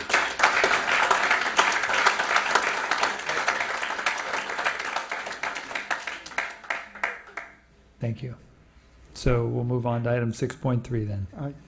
Yes, question. Oh yeah, you had, sorry, I'm sorry, you're right. So I was listening to what Stephanie said, and I think there's some truth in that, the more we know, the better decisions we can make. And certainly here up on the board, I've tried to do that. And let me just ask one thing of you all out there. We've already heard completely from previous meetings you don't like industrial things. But let me ask, do you know there is a water well on that property? Yes. With a huge giant motor? Do you know this ground going up and down from that? Well, it's got a big pump. In fact, I wouldn't be, because we're pumping water from several hundred feet down up to the surface, and I wouldn't be at all surprised if that motor is stronger than the motor it takes to move things through this plant. I don't know, but the point is that you don't want industrial things in your community. There is one there already. Okay, well, no, okay, we're not yelling comments. Well, actually, we're listening to people while they're talking. Actually, it is chlorine. We're required by the state to put chlorine in all of the water that we get out of the ground. All of the water that goes through the pipes through the entire district has to have chlorine in it. So there is chlorine on the facility. I don't know what you're thinking about. Do we have this big tank that we dump the water chlorine into and mix it? And it goes directly from a tank through a pipe into the outgo pipe. It never sees the light of day. I mean, we don't have the chlorine, in big vats sitting there, but we do have chlorine there. We have to. We're required to. And there is chlorine unused there. And the birds aren't dying and falling to the ground. So, valid concerns are fine, but hysteria is not fine. So to the extent that you're bringing up issues that are not really issues, it doesn't do much good for you or for us. So again, let's look at real serious issues and follow those up. So that's my position. Okay, so we've had a chance for everybody to be heard, so we're going to move on to item 6.3. Great, thank you. So item 6.3, I think a lot of people are here today. I know that it's really challenging for a lot of people. I've got a little bit of nerves myself, but I also find that this is kind of an exciting period for us. Staff has been working very hard since January when the board initiated their guiding principles for the community water plan, 6 of them specifically on the Pure Water Soquel project, to work on developing a contract with the City of Santa Cruz for the secondary water to reevaluate the water treatment purification sites. Again, we've already done some evaluation. We've listened to the community. We've identified that the footprint could be smaller, and so we did want to do the due diligence of going out and looking at sites again. The other one was to continue to communicate about the project. We've heard that we can do better, not just on Pure Water Soquel, but on everything that the district does, and we're doing that. And so today, really I want to just focus on the outreach with the FAQs, also to give people an update on what we've been doing in terms of the conceptual layouts at the West Annex, and then also update and go over the sites. Many of you talked about them in your comments, and there were 24 sites, and we'll go over those. So for many of you who live by Soquel Creek Water District's headquarter office in the West Annex, we did mail out a set of frequently asked questions. There were about 16 questions or topics that have been brought up either in community meetings or emailed to us or through the scoping process. And so we wanted to highlight, what are the top questions? What is the Pure Water Soquel project and why is it needed? Will this project have the same odors of what is noticeable near here at Nob Hill? Am I echoing? Andy talked a lot about that. Is a purification facility the same as a wastewater treatment facility? A raw wastewater treatment plant is really how this facility is being characterized, and so there is a question and answer related to that. And when will the EIR, which is the Environmental Impact Report, be ready for public review and comment? So about 130 neighbors received these in the mail that are either adjacent or nearby to the Soquel Creek Water District headquarters office. We also have put that in our email update. We do a monthly email update, so about 7,000 people receive those. We've been putting it out on Nextdoor and our website. So if any of you have received it, please share it.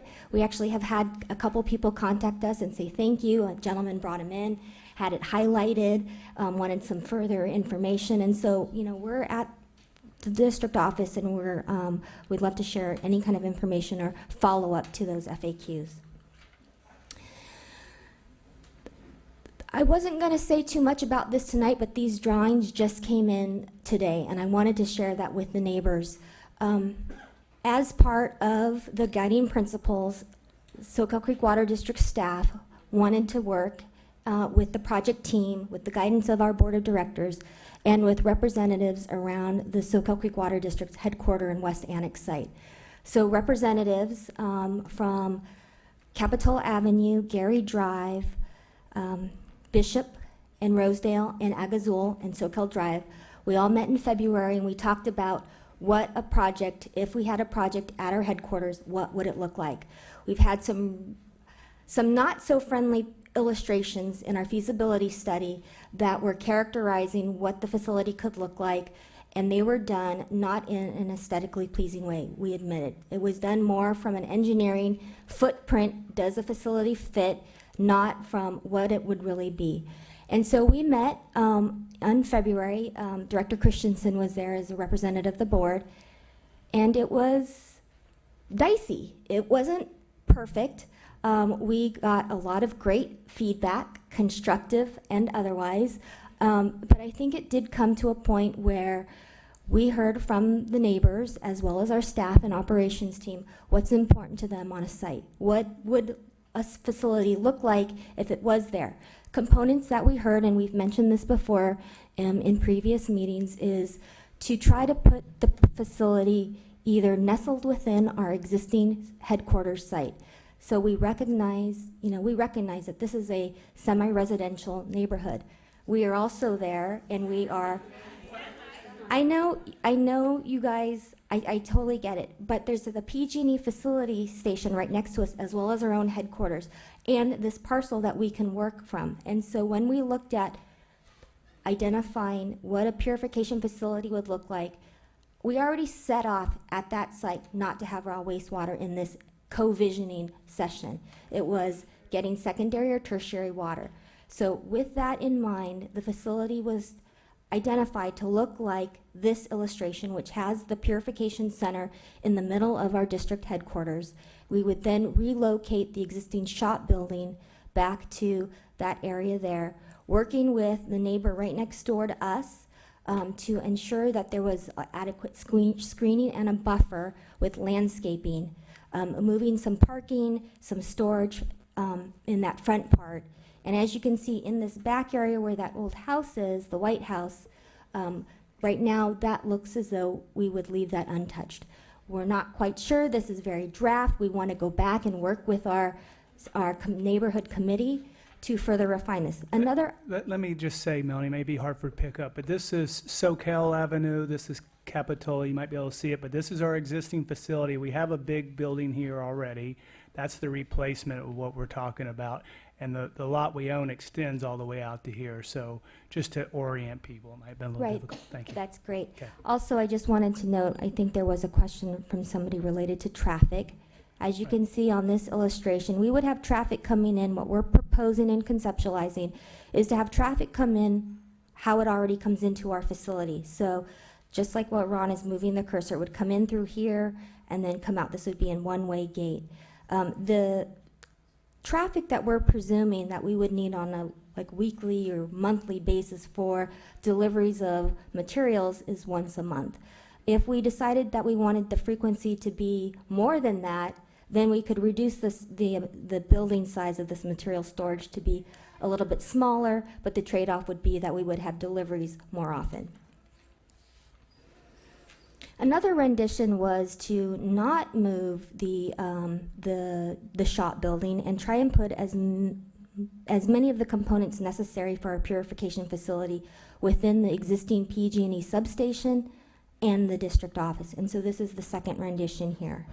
Again, building on a lot of the components that we heard from the neighbors, trying to do a lot of landscaping and screening. What's not shown in here is that some of the other comments that we received from our neighbors is our site isn't beautiful. We could refresh the landscaping, we could do more landscaping. So it's not shown here because this is, again, we just got it today, but we would presume that there would be some additional landscaping along Soquel Drive and along Rosedale as well. So our next steps with this is that we will go back with this subcommittee to get feedback from the neighbors and our operations and crews and do another draft. And I might just add, these are very conceptual. You're seeing them hot off the press, but however, regardless, if we get, this is designed in mind with secondary affluent, but if we get tertiary, it reduces the size. It could reduce the size of one of these buildings by about 1/4 to 30% because you remove from some of that filtration. Really what we're talking about in here is pure filtration, microfiltration to take out the small material, and then reverse osmosis, which this is a reverse osmosis filter. Probably some people have them under their sink. There's nothing more than that. This isn't that complex. Small little holes pushing water through it. So, thank you. Sir, miss? Time for public comment is over. Thanks. Sorry. I just want to ask a question. If this material, these scales, we can't read them, can't see the buildings, could they be added to the website?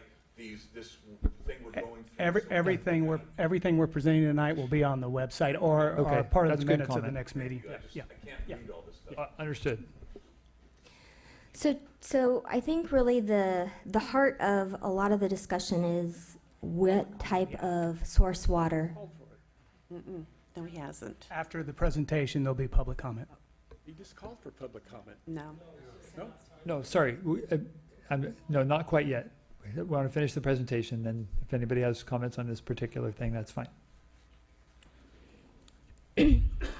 So through the notice of preparation and the initial study and what was carried through in the feasibility study is always lots of options. And the options for our purification facility was source waters, 2 types. Untreated wastewater from Santa Cruz County Sanitation or treated effluent from the City of Santa Cruz's regional wastewater treatment facility.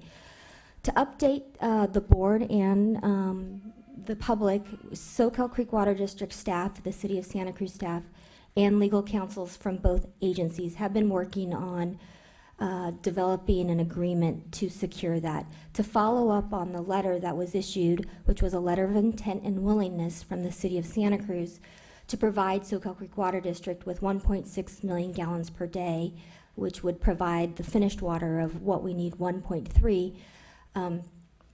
We've been working with them on trying to secure a more firmer contract that wouldn't presuppose the environmental impact report, would not presuppose that the board has made a decision, but allows us to further define what we're looking at, to provide answers to a lot of those unanswered questions that are out there. What type of facility is this? Right now we have two options. We have the membrane bioreactor and a purification facility, and we have an advanced water purification facility. We believe that an agreement can be reached with the city to bring back a final draft in April. So that is what we're working on in terms of a letter that would go to both the City of Santa Cruz boards and commissions and then to Soquel Creek Water District's board in April. Yeah, and let me add, can I jump in? That you have a draft, a preliminary draft agreement on your table tonight. It can be reviewed and refined. But to be clear, so this is not about, this is just about a purification process, a filtering process. And this is the water, when we talk about secondary effluent, I always like to see it, touch it. Anybody want to open the bottle and smell it, that's fine. And this is tertiary, and the contract actually calling for tertiary water. And what does that mean? Well, that means it's already been cleaned up to the level they clean it up and run it through a very, very small filter. This is water that is applied down in Pajaro Valley in many places on crops, organic crops, and it's used to irrigate playing fields and schools and that sort of thing. So if anybody wants to, after the meeting, I'd be glad to share these bottles with you, but it's nice to see what we're talking about here. This is from the City of Santa Cruz. Just three additional things to note related to, some differences or benefits of getting secondary or tertiary treated water from the City of Santa Cruz versus untreated raw wastewater as a source. Kind of come down to three things: energy, capital costs, and footprint. Jeff out in a public comment talked about capital cost and footprint. The footprint of a project that would be more narrowly designed to be a purification center would have a much smaller footprint. What we're looking at before with an MBR site was more an acre to an acre and a half. The facility is about half of that if it was just a purification. In terms of capital costs, in order to build a project that had to do that additional treatment because we weren't having that pre-treatment done down at the regional wastewater treatment facility, that's another about $10 to $12 million more in capital infrastructure costs. And then the third one is energy. Obviously, when we take and harness water that's already been treated, that energy right now is just being wasted or put out into the Pacific Ocean. So by doing a project that had water that was already pre-treated, we're using about 2.5 times less energy. So, just kind of in conclusion to those out in the public as well as to the board, that is an update of where we are with kind of defining the project of being, is it a raw wastewater treatment facility with purification, or is it a purification facility? We feel that, there are many reasons why the board may want to consider narrowing the project definition at this time. Thank you, Melanie. So if there's anybody that wants to speak on this item. But we're not, I thought you were done. I'm sorry. No, I also just wanted Sorry, to I keep giving you a false alarm. My bad. I also have just a couple slides related to the reevaluation of the potential treatment site. Again, I don't want people to be perceived as, we're doing this after we purchased the West Annex property. Just kind of a historical timeline. The district identified groundwater replenishment using purified water back in 2014. We commissioned a feasibility study. In March of 2016, that feasibility study did come out with some evaluation of sites, and then we then defined kind of the components of the project to begin our environmental analysis. Based on lots of comments that we received, based on the assurances, we got the letter from the city of Santa Cruz in June for the secondary effluent. We really wanted to do another pass at the sites. The board asked us to do the sites, the public asked us to do the sites, and it was the right thing to do, to look at sites that were more on a criteria of a purification and not a criteria of an MBR facility treating raw wastewater. So with that, we reopened the book and we looked at the 12 sites that were identified in the feasibility study. We also looked at about 12 other sites that were either suggested by members of the public or by staff or by, you know, somebody just kind of calling me and saying, hey, why don't you look at this site? Part of that evaluation included if they were publicly owned, like by the city of Capitola. We did meet with the city manager to kind of go over the feasibility of that site. We also looked at and met with the city of Santa Cruz on one of their sites. So I want to just kind of touch a little bit on those.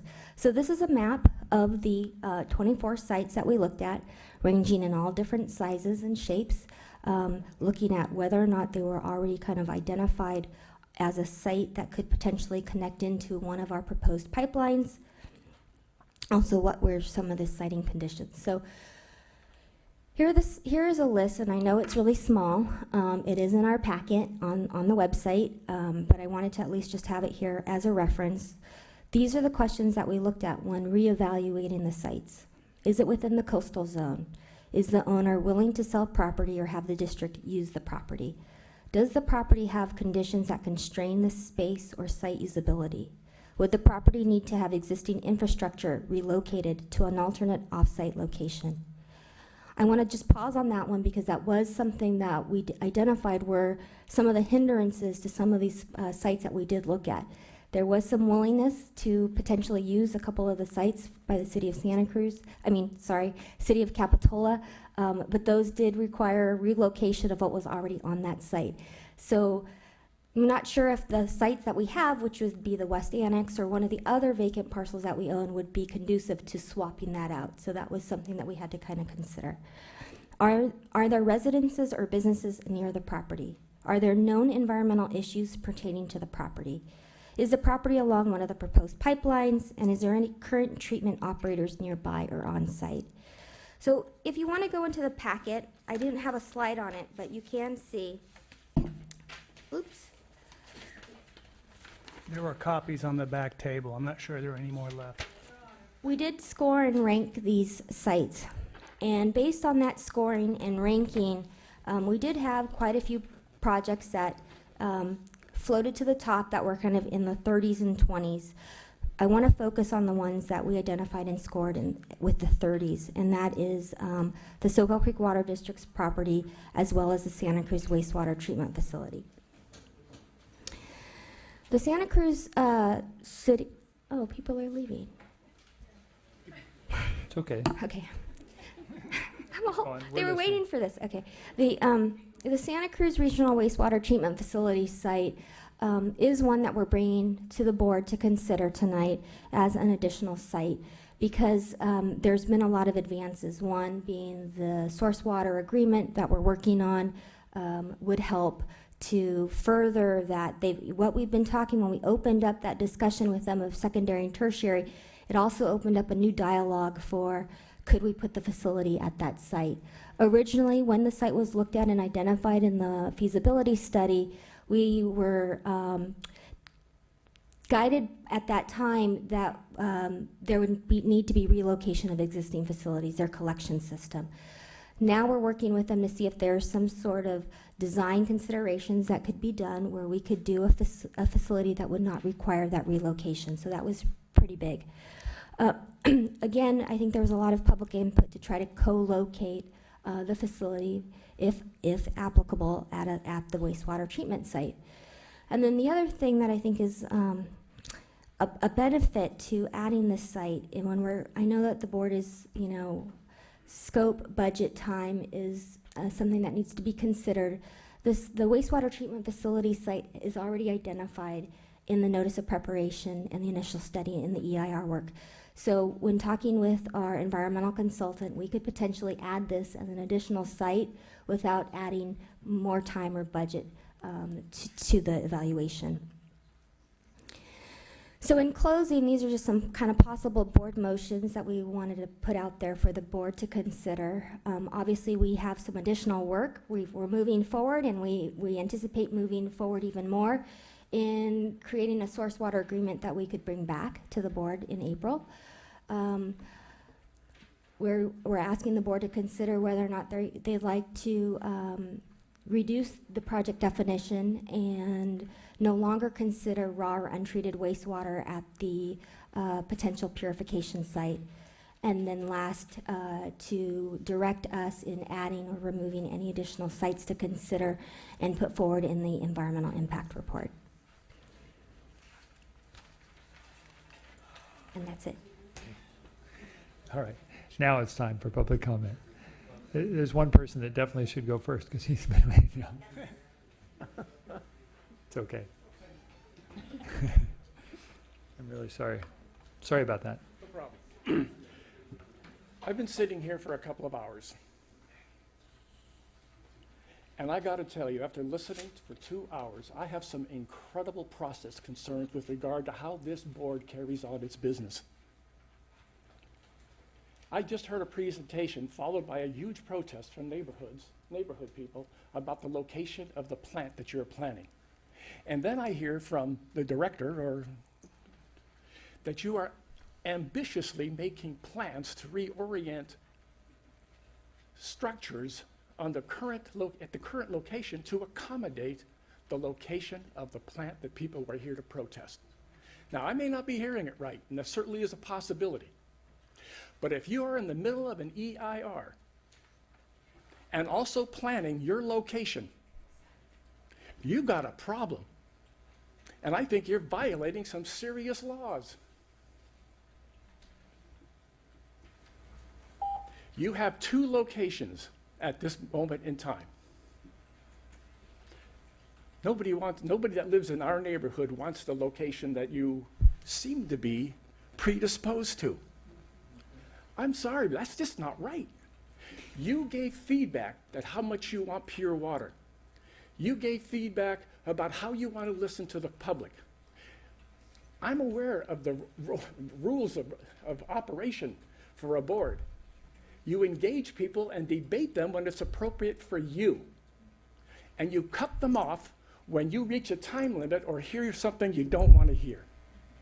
And it really angers me. Shake your head all you want. All you want. I understand that the audience has a responsibility to be civil. And you have a responsibility to listen. And I don't like the fact that someone would threaten the person in the community with arrest for simply stating something. Might have been a bit inappropriate, but for stating their period. Okay. Thank you. I also have a problem with this clock because you have shifted the time limits, which is traditionally 3 minutes. And when sir, you have cut people off and numerous now your time occasions is this up. evening. And my time is up, I understand. But when my time is up, you take more time to debate people that you don't agree with. And Thank you.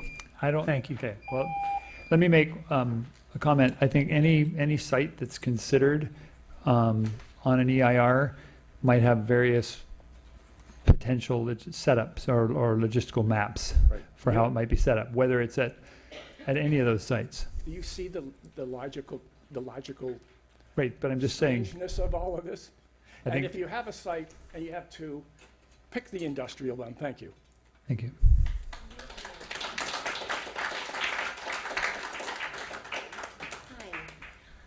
I appreciate the fact that you are going to consider the Santa Cruz Water District site. It seems very logical and practical and a great solution all the way around. You know, treat the water at the source and then pipe it and inject it, you know. My point that I wanted to make tonight is you gave the Soquel Water District location, the West Annex site, a 5 when it comes to not having to relocate buildings that already exist on the property. But in the NOP, it indicated that you were going to have to tear down everything that was on the site, rebuild the administration building, right? No. Okay, No, that was in that's the incorrect. NOP. It's not correct. No? There are homes there that would need to be built, but they don't need to be relocated. One is vacant, and one is another property that came with it. Okay, so then your administration building would stay Right. as it is? Mhm. Okay, thanks for clarifying that. Okay, thank you. Thank you.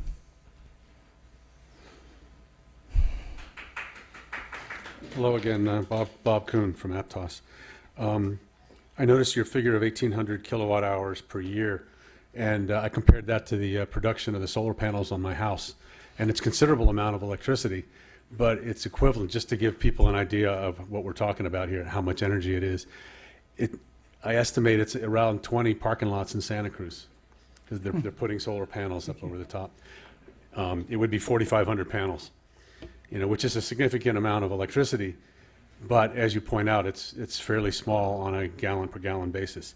But I have another question. Is this facility intended to be running 24/7? Yes. Okay, it would be in order to keep the scale down, right? If it was only during 16 hours a day and you had some time off, it would have to be 50% larger, right?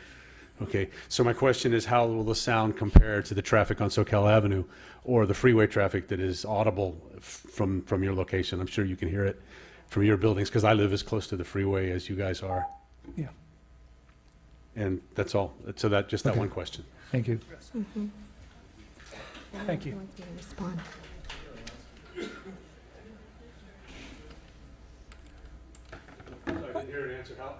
I can respond to that. So that's a great question, and that's what the EIR is to do. It does ambient and then projected sound, baseline type stuff. Okay, I got a couple of points. Is that water there considered effluent? There's a lot of different waters. Yeah. Which one are you The talking about? Secondary and tertiary? Mhm. Considered effluent? Yeah. Okay. Yeah. I just wanted to point out that effluent, as defined by the EPA, is wastewater, treated or untreated. And then, was this done by Carollo? No, Was it done by you guys? that was done by staff. Well, don't you think it should be done by a professional engineer, somebody who's unbiased? We did do it in conjunction. oh, Melanie she is a answered. professional engineer. She okay. holds a PE, so does Taj, who was involved, and other people. So there were professional engineers involved. Okay. Well, for instance, when you talk about the South Rodale Gulch, it says, is it for sale and stuff? Well, did you go by and look? There's a big sign that says for sale, available. Guggenheim Realty Group, here's a phone number, available. Look how clear it is, flat and level. But it doesn't say that here. Okay.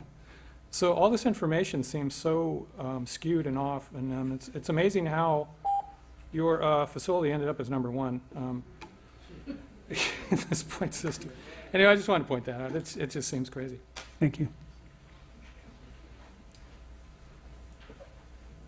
Me again. Hi, Rich Phillips from SoCal. Could you clarify a couple of things for me? The letter of memorandum that you or guys are considering doing with Santa Cruz, is this based on the site that you have? No, it's not based on selected? any site. Okay, so. Not site oriented. So your exit in that memorandum would not be, because you haven't selected the site yet, is that correct? Correct. Okay. I was kind of confused that was bundled together. And if you don't have an exit in your letter of memorandum, they're locked into it. Right, we're not. So I just wanted to clarify that. We are not. Okay, thank you. Okay.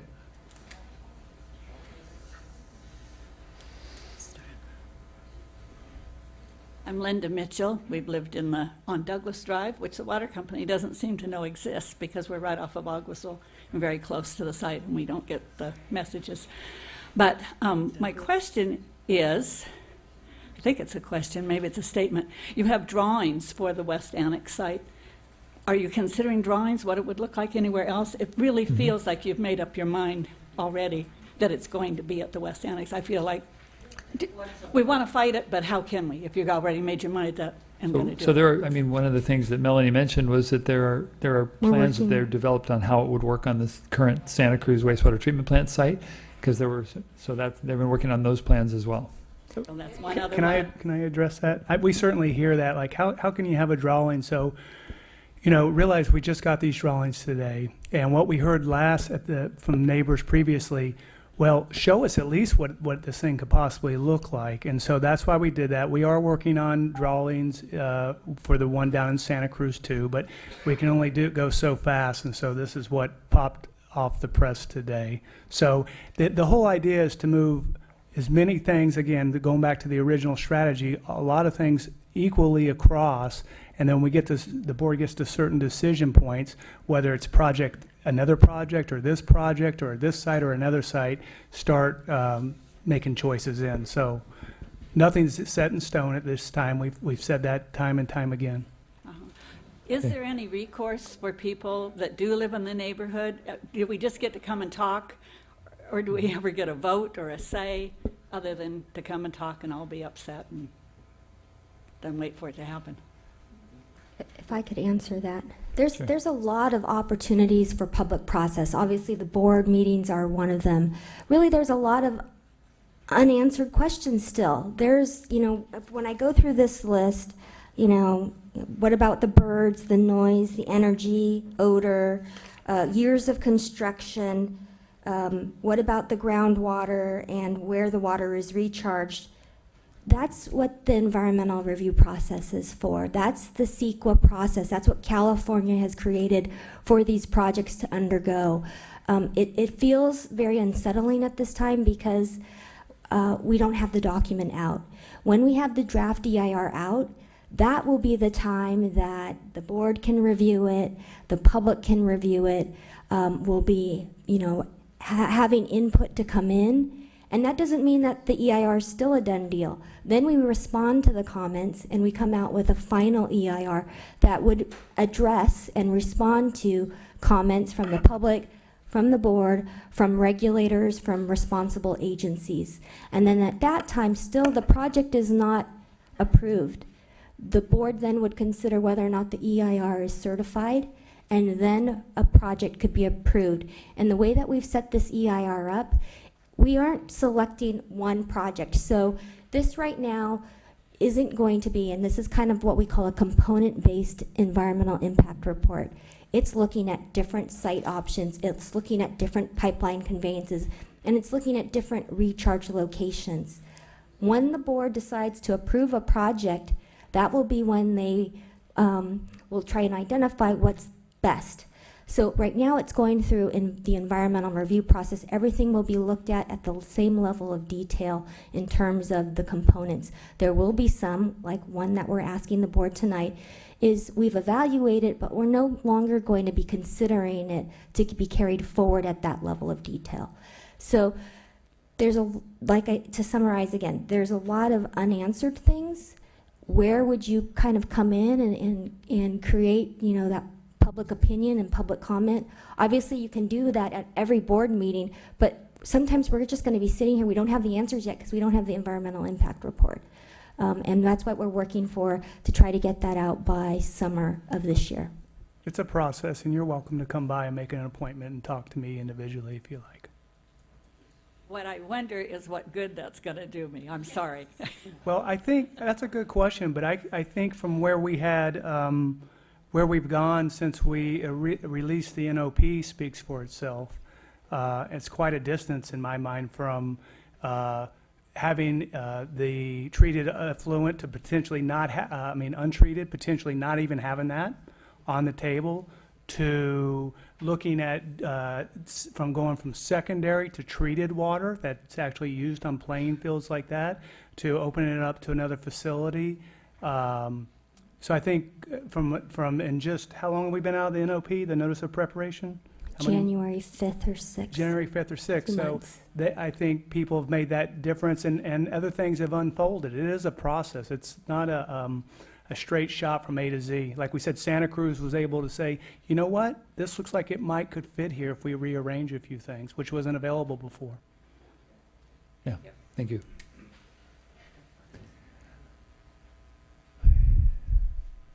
Hi. Dave Hack, I live in Soquel on Gary Drive. I wonder if you could clear up a couple of things for me. I'm seeing that you're the Soquel Creek Water District, but I'm also seeing that maybe you're part of the Santa Cruz Mid-County Groundwater Agency as well?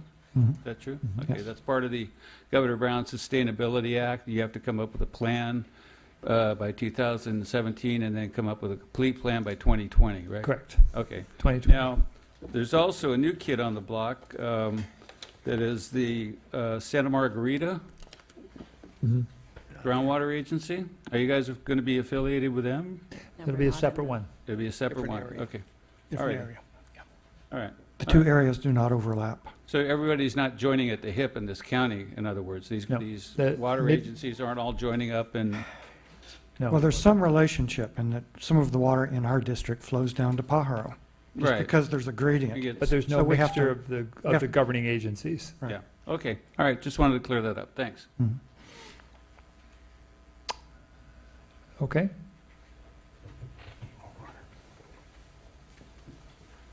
Becky Steinbruner, but I would like to clarify that there are intertie agreements between your agency and Santa Cruz and between Santa Cruz and the Santa Margarita. So there is sort of a weird connection with intertie true. agreements. Not true. Really? There's I've no- understood there is an intertie, that it's There's under none between process. Scotts Valley and Santa Cruz. Is it under process now? They decided not to do that. There's a Okay. connection between San Lorenzo Valley and Scotts Valley, but there is not an intertie at this time between Santa Cruz and Scotts Valley. But Okay. that's not true. Thank you. Thank you for clarifying, because I had heard discussion about that agreement. Thank you very much.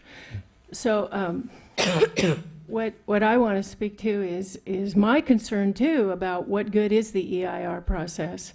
I saw the December 7th scoping meeting, and I thought it was very disappointing.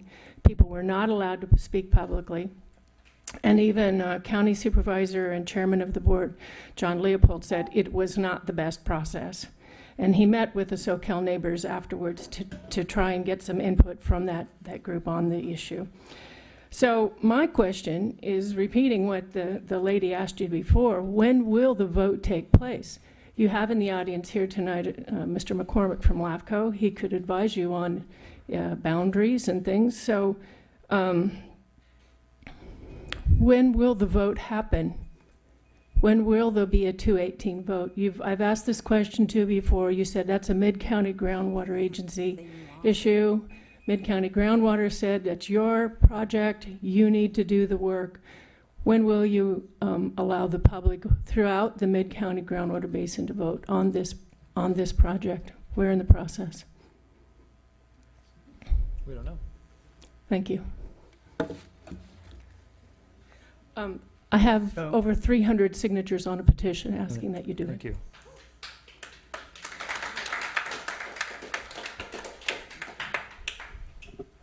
This may be a little late, but I just want to mention that that gentleman who said he got information about what was happening here when the fencing went up, and they told him, "Oh, we're just expanding our site." I also went to I'm up here because you said come and talk to me. I don't know if you all know, but you go to the front desk there. I went to the front desk. I asked about this back in January, and I was given the distinct impression that this was an AWP, did I get that right? AWP, yeah, site, that it wasn't, that that primary effluent was not being considered at all. And it's still not off the table. I hope you're able to do that. I hope you're able to get the agreement with Santa Cruz. But please, board, realize that the information, when people go to the office, it seems to us like we are being misled. Thank you for that. Thank you. Okay. So, board, back to the board now. Any comments, questions? Motions? There's two things that are being talked about here. One is the sites, and one is, what else, what the other one is? Well, one is just whether we can take MBR off the table. One is the FAQ. Right. So go ahead. I would like to hear more about site number 3. The one on Chanticleer, the third highest. Yes, that is a site on Soquel Drive fronting the freeway next to kind of like West Marine and Staples area. It was actually, Or is it by the Live Oak Center? it's, Soquel Avenue. yes. Soquel It's, Drive. it's kind a, of- it's a vacant, semi-vacant lot with this big old two-story white building Right, that's that's been junked across for. from Kind of by the sheriff's office, Yeah, that's yes. the Live Right. Oak Center. There's a shingle. It was actually identified by one of our staff members who was doing the GIS work and locating, going, here is a vacant parcel. And so we put it in. It definitely does score high in terms of the other alternatives that we've looked at. It is privately owned. It's been owned for a long time. It was what we remember a staging area when they were doing some of the freeway. We have included kind of this list to the county related to, is there any kind of development permits in the works? I received that like at 5:30 and I haven't brought that. But to our knowledge right now, there isn't any development plans on that site currently. And I think maybe the site is also on our, one of our projected It's route one on, locations. it is on one Pipe- of our option alignments. Okay. There is residential to the, I always get it confused, The west side there too, though. Right. It did, that site did have businesses as well as residents. Well, I was just curious I was looking at those sites, I was counting which ones were in the district and out of the district, and how That's that out of would the work. district. I know, how that would work. If it's Yeah. not in our district. We have had facilities that are outside. If we did the facility at the Santa Cruz wastewater treatment plant, that would also be outside of our facility. I believe O'Neill, is O'Neill in Yeah, our? outside the district. O'Neill So well it's and treatment is possible. A outside. little more logistics, but possible. Bob? Yeah, you're entitled to put facilities outside the district. You are? Yeah. Okay. What is the state of the Santa Cruz wastewater treatment facility? I mean, where do they stand on the agreement to let us do this? What do we know about the site layout and so how viable is that really as a site? When the site was evaluated in the feasibility study, it was, a site that was attractive because it had the source water, it had some space, but it was unattractive because of the space constraints.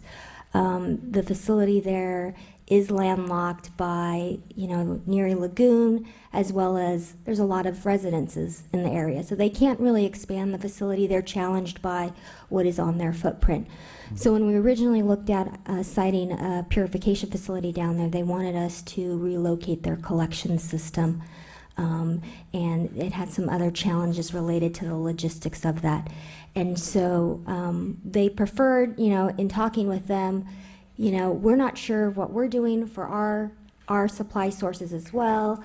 If you have other alternatives, maybe that's the way you want to go. And we were coming off of, let's be honest, we were coming off of the desalination project and whether or not we wanted to really partner up with them, not with the source water, but also with the site.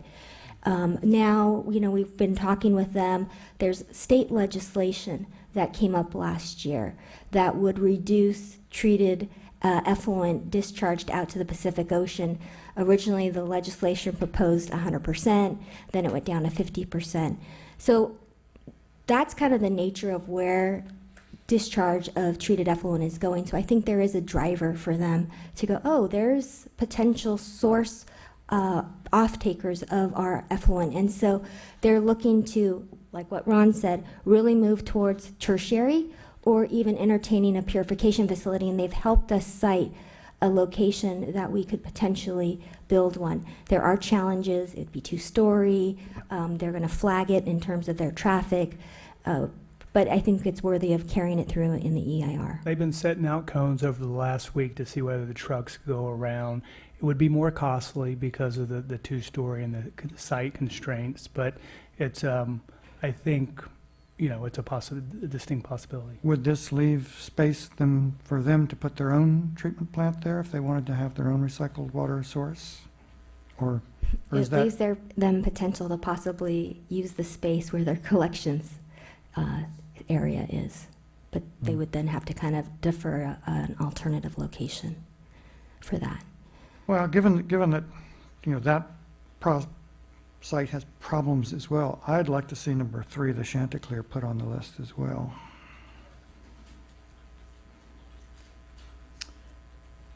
As one person. And I had a question.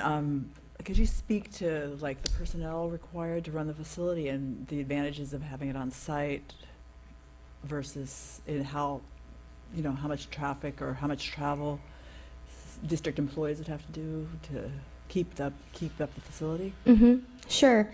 The site will be running 24 hours a day, so it does require operators on site.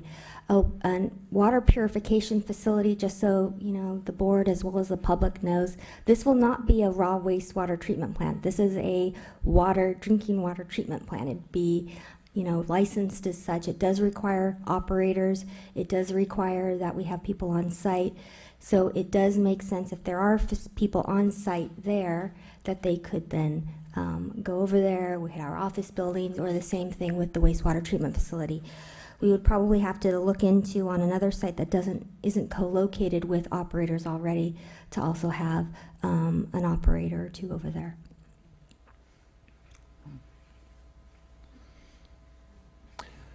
Okay, any other?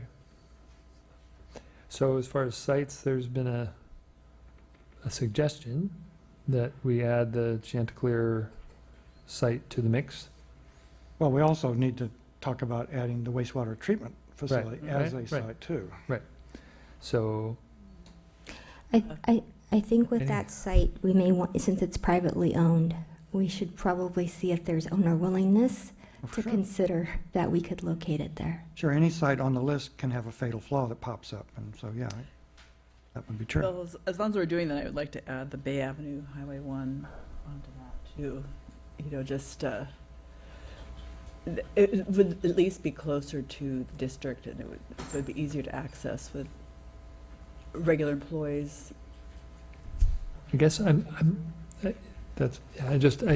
feel like I'm not sure I have enough information to know which ones of these to include. I mean, I agree that it'd be nice to have a couple other sites, and the Bay Avenue one already is a potential, it's already a commercial site near the freeway and stuff. And so the other one, I don't know what the residential, I don't have enough detail on here. There's only one hang up on that though, and it's, I was under the impression that was under it was under coastal regulations, but that's my... Yeah, it was coastal flood zone in the back portion. The city has a vision for it, so there were a couple, as with every site, has its... They're all like that. Capitola, pluses and there minuses. aren't that many buildable sites, but if you're trying to staff something economically, you probably need to really focus on things that are closer to the district so that we can have, don't have to add extra employees on. Right. Work something. So I might as well have some more detail on the other 3 that are scored in that same rubric, then, Maplethorpe, Madison Lane, and Thurber. What are the situations with those? Sure, with the Maplethorpe tank site, that's a site that the district already owns. One of the things related to our data gathering on that site is that elevation is a key factor. So that site right now is a potential tank site. To be able to flow from gravity, we try and pick sites that have an elevation that would work within that sub-area. So if we were to ever need a tank in that area, that would be one of the key factors of why we would want to reserve that site for tank. I think with that site as well, it really wasn't along a pipe route, so that's another consideration that would need to be played. In terms of the Bay Avenue Highway 1 location, I know that Director Christensen had asked about that one. Yes, it is in the flood zone. There was some, when we were going through the reevaluation, uncertainty on the property with the passage of Measure D and the freeway widening. We're not quite sure how much of that parcel would be available. The city of Capitola has said that that is a property that they would prefer to have commercial on for tax purposes, but again, it has to do with, is there water to put properties on any undevelopable lot? But those are just some of the factors that we considered when we were looking at that. Again, I would note that that is also right now currently privately owned. So I think we would need to know with that one or with Chanticleer, first, is their owner willingness to develop a facility site there before we go forward with doing all the environmental analysis. Right, there could, as Director Daniels mentioned, there could be a fatal flaw in some of these that you just can't get the land. Right, so. It seems like there's two ways to do this. We can either put them on the list now with the proviso that they might fall off with a fatal flaw, but that at least lets the EIR purveyors get started looking at them. Or we can just put this whole thing on hold and wait until we know more to see if any of them are fatal and put the things on the list later, but that means the EIR preparers can't start looking at them. Right. So.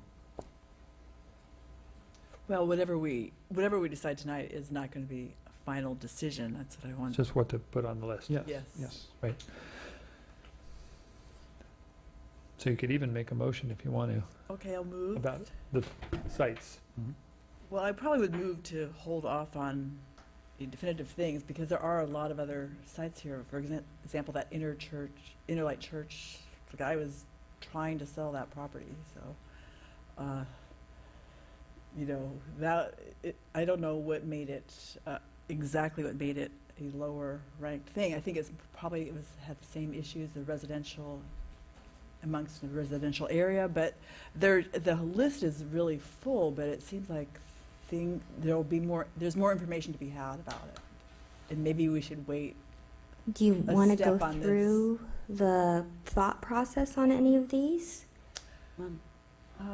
Kind of the considerations? Well, yeah, Well, I'm not sure we have, any of us have enough information right now to, you know, we don't know what the owners are going to I think we have enough sell. information to add the wastewater treatment facility in Santa Cruz, probably. That's been, you know, added enough, but the others, I'm not sure. And we may want to add them. But I'm just wondering, do we need to kind of get more complete information to be able to make a decision? I was a little worried that it would complicate things more True. by It adding does. a number of sites, and you've got, you know, different 100 people sitting out there, and it just the basis for the project is one thing, and the precise locations is separate. But I think Because you can do an addendum to add a different location. You'd have to recirculate though, so. Right. You'd have to, Yeah, so, you have to recirculate. because that's a big change. So what about adding the wastewater treatment? I was glad to hear that was actually had changed since the feasibility study, but to hold off and wait for information on some of these other things and seeing, contacting the owners, actually getting information on I mean, we could, that stuff. I'm kind of thinking that too. Could we approve just, you know, adding the Santa Cruz wastewater treatment facility and then ask to have the other top contenders brought back to us at the next meeting so we could get more detail on them so that we can Yeah, see and whether the we have other them or not? Because that's only a couple, like, it's not Or too long a period. investigation on The- whether they're. The other issue is which pipeline location is the Whatever that best is. one, because we don't know, there's three, right? There's Different three options. alternatives, and we don't know where we can put a pipe yet. If there's too many utilities in one road and not that many in another. Or If environmental you have to go issues. under what the environmental issues are. So, So once we find the pipeline, then we can look at what properties Fit. fit.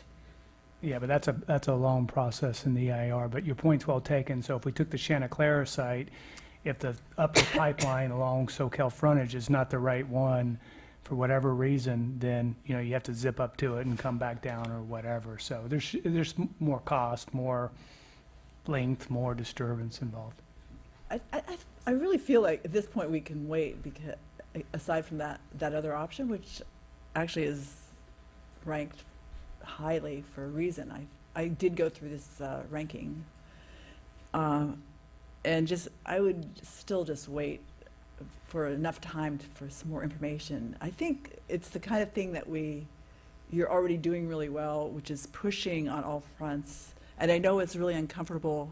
The process looks very messy and as if we're hiding something, but really, we did not buy the property, the West Annex property, to put a treatment plant on there. We bought it in order to expand facilities, but we also needed to have an advanced treatment system alternative to push there, and it was a logical place to do it until we saw the opposition. So we are earnestly looking for other sites, but we have to put everything on the table because we do need to find an alternative water supply as soon as possible.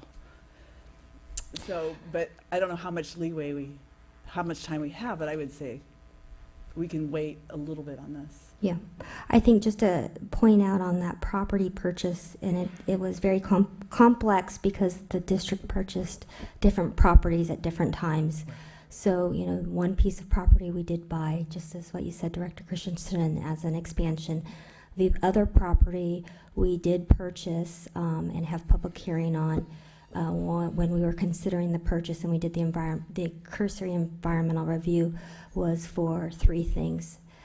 Expansion of the district office, more corporation yard and parking, or the potential for a purification facility. And just like any other district property that we own, the district could always sell it if we didn't do any kind of facility expansion or purification.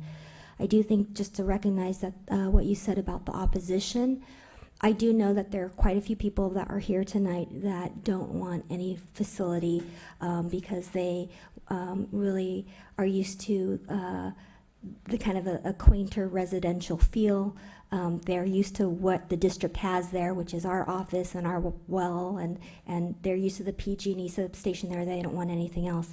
I do think there's quite a few people that we've also heard from that are amenable and agreeable to a purification facility that takes secondary or tertiary. So I don't want that to be lost in a lot of the input that you got today. We have people that call us and come to our district and say, you know, please try and urge the board to step away from the raw sewage, but we're okay with the secondary or tertiary. So I did want to share that with you guys.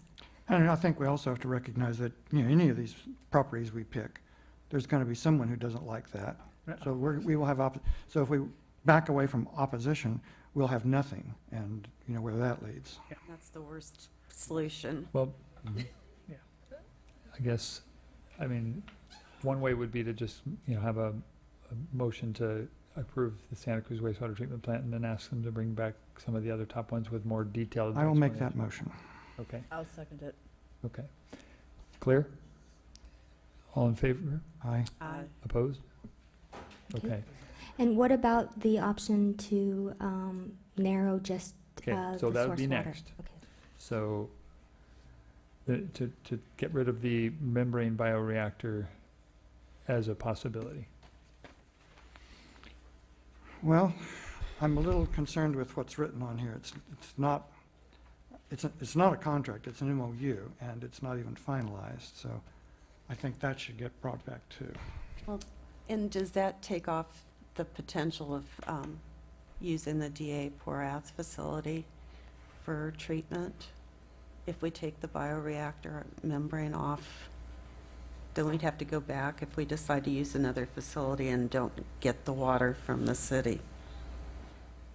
Right, so I think for DA Porath, we did evaluate that for purification. Right now, we don't have a facility cited, except for right now the West Annex for a facility that would house membrane bioreactor and a purification treatment process. Because you could still do the membrane bioreactor at one location and purification here.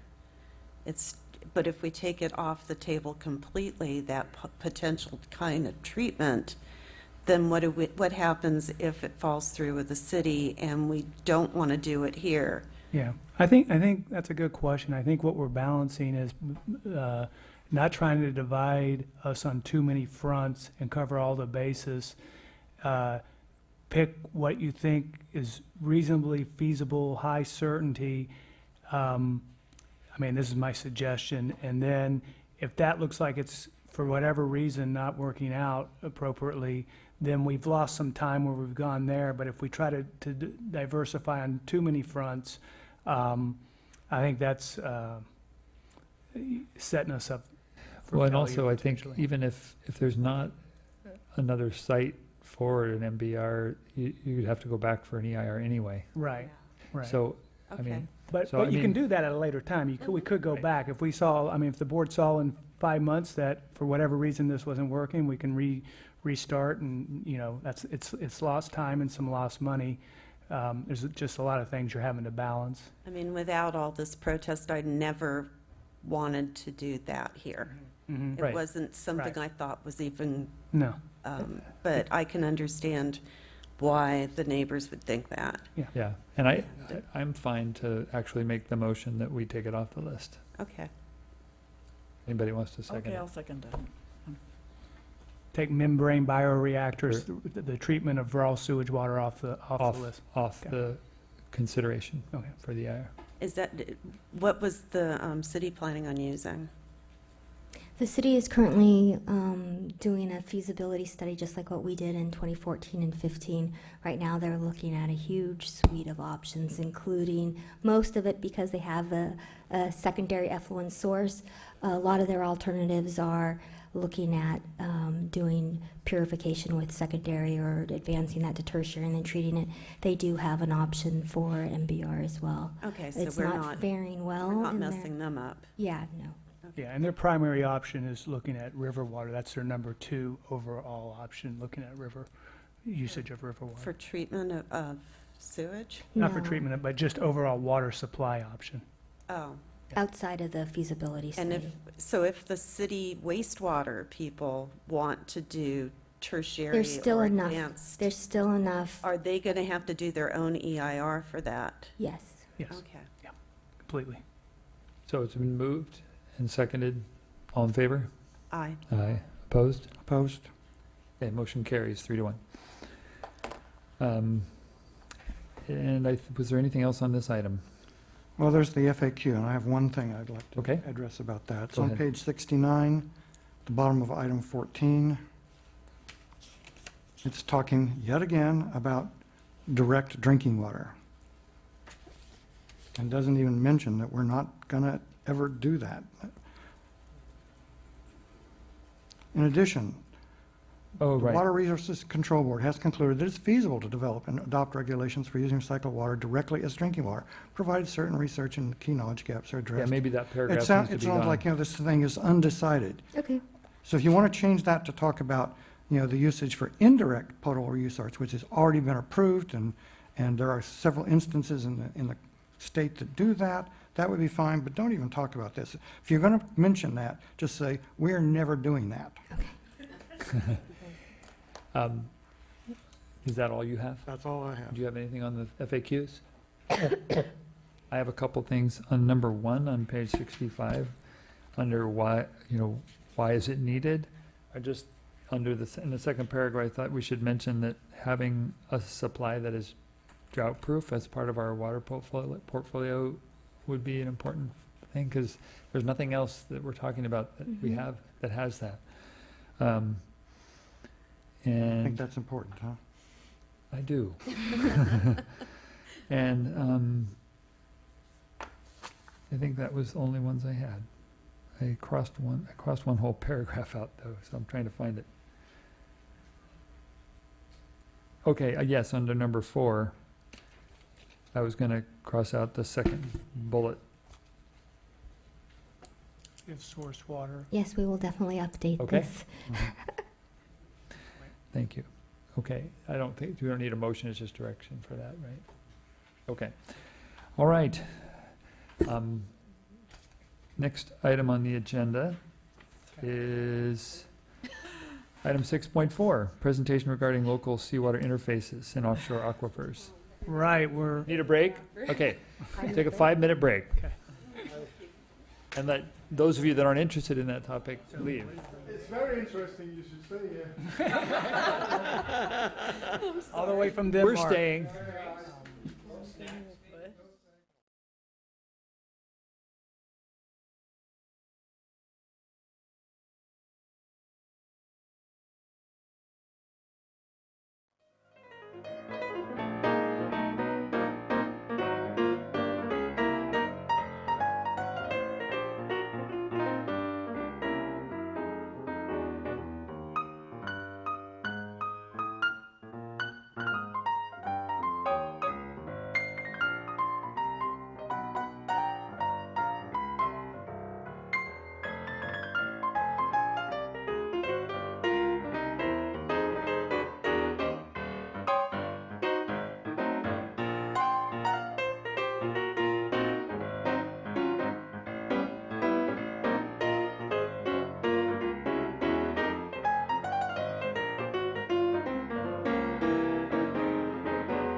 Well, we will wait for the speaker.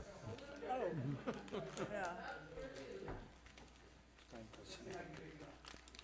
trying not Sorry to. for the crunching, but this is dinner. I've got to leave.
good colleagues who are, and they'll also be happy to come and ask more technical questions. But I do know the sort of the outline of this. So I'll just I'll hurry through this. First and foremost, we are a Water Technology Alliance in California. Why are we here? People always ask that. I'll have to address that. Also, since trust can be an issue sometimes in this sector. And basically, Denmark has decided it wants to be known for more than the Little Mermaid in Copenhagen and Danish pastry. And we are actually quite proud of what we know within water technology, and that's why the Danish government has decided to promote Denmark as a global water country. And the way we do that is we go out globally and we collaborate, we share our knowledge. So I have 3 years of funding to be here in California and talk about Danish solutions, help foster collaboration if there is any. I'm not selling anything. So the stuff I present here is experiences mainly from Denmark about what we've done, and if you ever want to move forward with it, I can connect you to the people that are there. So that's just a short story of why I'm here, and also why I have funding to bring California water professionals to Denmark to see some of these solutions in action. So a little bit of context I think is highly relevant. Denmark is on the map here with 5.6 million people. about 16,000 square miles, which is roughly a tenth of California. So it's a small country. We have 2/3 agricultural land. We produce 28 million pigs, which is a lot. So a lot of ag. We are 100% reliant on groundwater. And I might also say that we do not treat our groundwater. We have a policy of preventing pollution rather than treating. So we pump the groundwater up, we run it through a sand filter, put a little oxidation in it, and then run it out to the customers. The average consumption is 28 gallons per person per day, which is also a little bit lower than out here. The water price is higher, but that also includes wastewater and taxes. And the average annual precipitation is around 29 inches. We don't have droughts. I mean, the weather is basically always a bit bad in Denmark. And then one thing that might be is interesting for this particular meeting is, as you can see, there is a lot of coastline. So we have around 4,500 miles of coastline, which is actually more than California, even though we are a tenth of the size. And combined with 100% groundwater, that provides an interesting scenario. So this is Denmark 20, 30 years ago, decreasing water tables, saline water intrusion in our aquifers, lack of flows in our stream, water quality problems. You hear this all the time out here as well. Same problems just 30 years ago. Two pictures. And that basically instigated what you would call the Danish Sigma. So it's a Danish groundwater map. It's Sigma. There are a lot of differences because contextually there are differences, the political system is different and so forth, but basically we started a Sigma program in 1999 and completed it in 2015. And what is interesting is, I think for this purpose, is that we mapped around 40% of the subsurface of Denmark, and this is what brings me to the stuff I'm presenting here today, is that we develop specific technologies that would accelerate our ability to map the subsurface. The end goal was a collaborative effort. I'm not going to go into this. It's just to say where Sigma brings you in the end with the GSAs and the GSPs and all of that stuff. We're in the exact same place. Some local partners handling the local action plans and implementation, driven by statewide regulation, all that stuff. It's totally the same. The process of getting there was a lot different. I can talk about that another day. One big experience is there's a big difference if you're a hydrogeologist or if you're a geophysic and you're looking into the ground, you see different stuff. And basically what we would say is that you have to look at both, have both competencies.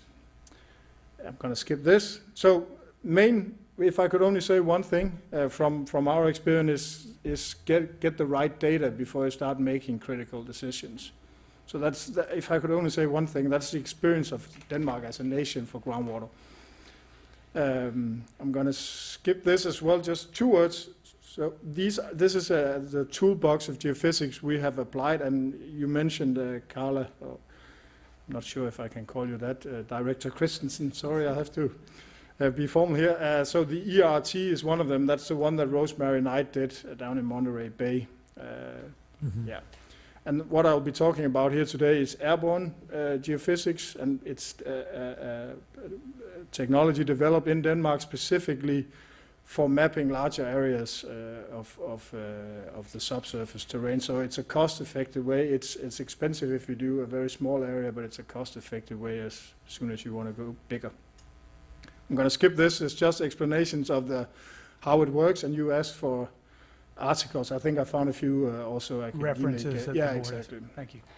And there's a video here. It's made by an American company after a survey done in Nebraska. I'm not going to, but you can see this. It's a 7-minute introductory video explaining the technology and how it works and stuff like that. So this, I want to just dwell on this just for a second, even though it's onshore. But it's just, it shows the value of getting these kind of information before making decisions. So this is the map you see here is our model of aquifer. So you imagine you're a bird, you're hovering over ground, you're looking down, and the purple spots are the paleo channels, at least the way we have mapped them. Therefore, the places where the water should be flowing. And this is based on information from over 500 wells. It's a 8 by 8 mile area, so 500 wells in an 8 by 8 mile area. That's what I would call a pretty decent ground of making assumptions. And then we did the geophysical mapping. This is before we had the airborne. So we did 1,400 TDEM sounding, so ground-based geophysics. And we figured out that was too expensive, so we developed the helicopter. But after we did that, we figured out that this was actually what our subsurface looked like. And we had difficulties explaining some of the water flows and some of the wells coming up dry in the left picture. And after we got the right picture, it was kind of like, okay, makes sense. So this is just our experience, that you really need to know more before you start to spend a lot of money in putting in conjunctive use projects or production wells or whatever you spend your money on. So cost effectiveness, a 6-inch borehole will represent less than a millionth of an acre. And the same goes if you do a geophysical sounding in one spot. So we wanted to do something that is faster. Yeah, this is just this is my personal experience from I've been there. I don't know if any of you have tried that, but my hands are still sore from that experience. Okay, so this is the important part for today. A few cases specifically centered around saltwater, freshwater mapping. This is actually the first case. I have 3 cases. The first one is from Holland. So this is an island out off the coast of Holland, and so this is a cross section. So you see, I can use this. So you see, this is the North Sea. If you have the beach here and the dunes and the polder area, and then you can look down. And you see, so all the blue is saltwater, all the green is brackish water, and all the red and yellow is fresh water, sand and gravel. So basically, what you have here is a mapping of the boundaries. And is that representative of the depth of the analysis, down 100 feet or 120 feet? Yeah, that's for this specific one. I'll show you that. So this is just the cross section. So if we look at, if we go hover above the same part of the same area, it's not the full one. So the color codings are the same. So the blue is the salt, and the red and yellow are the fresh water. And you see the depths are under the picture. So this is from 5 to 10 meter. And then as we go down, so the black line is the calculated interface based on the groundwater model that was in place. And as you can see, it's not way off. This is 15 to 20 meters, so it's, actually I should have put it in feet, but if you divide it by 3, times by 3, you have the feet. And as we go down, you'll see that once again the calculated interface is more or less correct. Here you have a deviance from the calculation, but the point of this is also to show that it actually maps pretty well where the salt water is and where the fresh water is as you go down. So this is down to 70 meters. We go further down. You can study this afterwards. So this is down to 300 feet down, and now there's just salt water left. This is a second case, and it's actually, I've written Langeland, but it's actually another island, but that doesn't matter. It's called Samsø. And this is, once again, it's a cross section, and as you will see here, this is a mapping of the boundaries, and it's off the coast. So if you imagine that, so if you imagine you have the island here, and this where it goes down is probably by the beach, and then you map the white line is sort of the I think it's called the intermediate boundary where the brackish water starts coming up, and then the black dotted line is where you can say you have a definitive freshwater source. So this is done from Denmark, and there's a picture of the island there. And then the final one is done in a Danish fjord, and it shows 2 things. First of all, this is a comparison. The 2 pictures you see here, the one on the left is an eco sounding to show the depth. So it's not that deep. It's 6-7 meters deep, something like that. And then on the right you have the geophysical method mapping the same area and sort of confirming the depths of the eco sounding. And if we go through down here, so once again, I think the only difference here is that the green here is I was told it's clay and not brackish water. The geophysicists always confuse me by using different color coding on different maps, so it can be a bit confusing sometimes. But anyway, so once again, the blue is salt water, and the red and yellow is sand and gravel, and thereby fresh water. And this is just to show. So this is once again, this is flown over a water body. So now we go below the water and start mapping the subsurface of the water. It's not because there's no aquifers here of fresh water. It's just to demonstrate that the technology works at depths over water. It does come up with a little on the top right here. And you can see a paleo channel, but it's full of salt water, so it's not. I mean, it's not interesting as a water resource in any way, but it's just to show you that it can map. So this is above 300 feet down. It maps a paleo channel underneath a water body.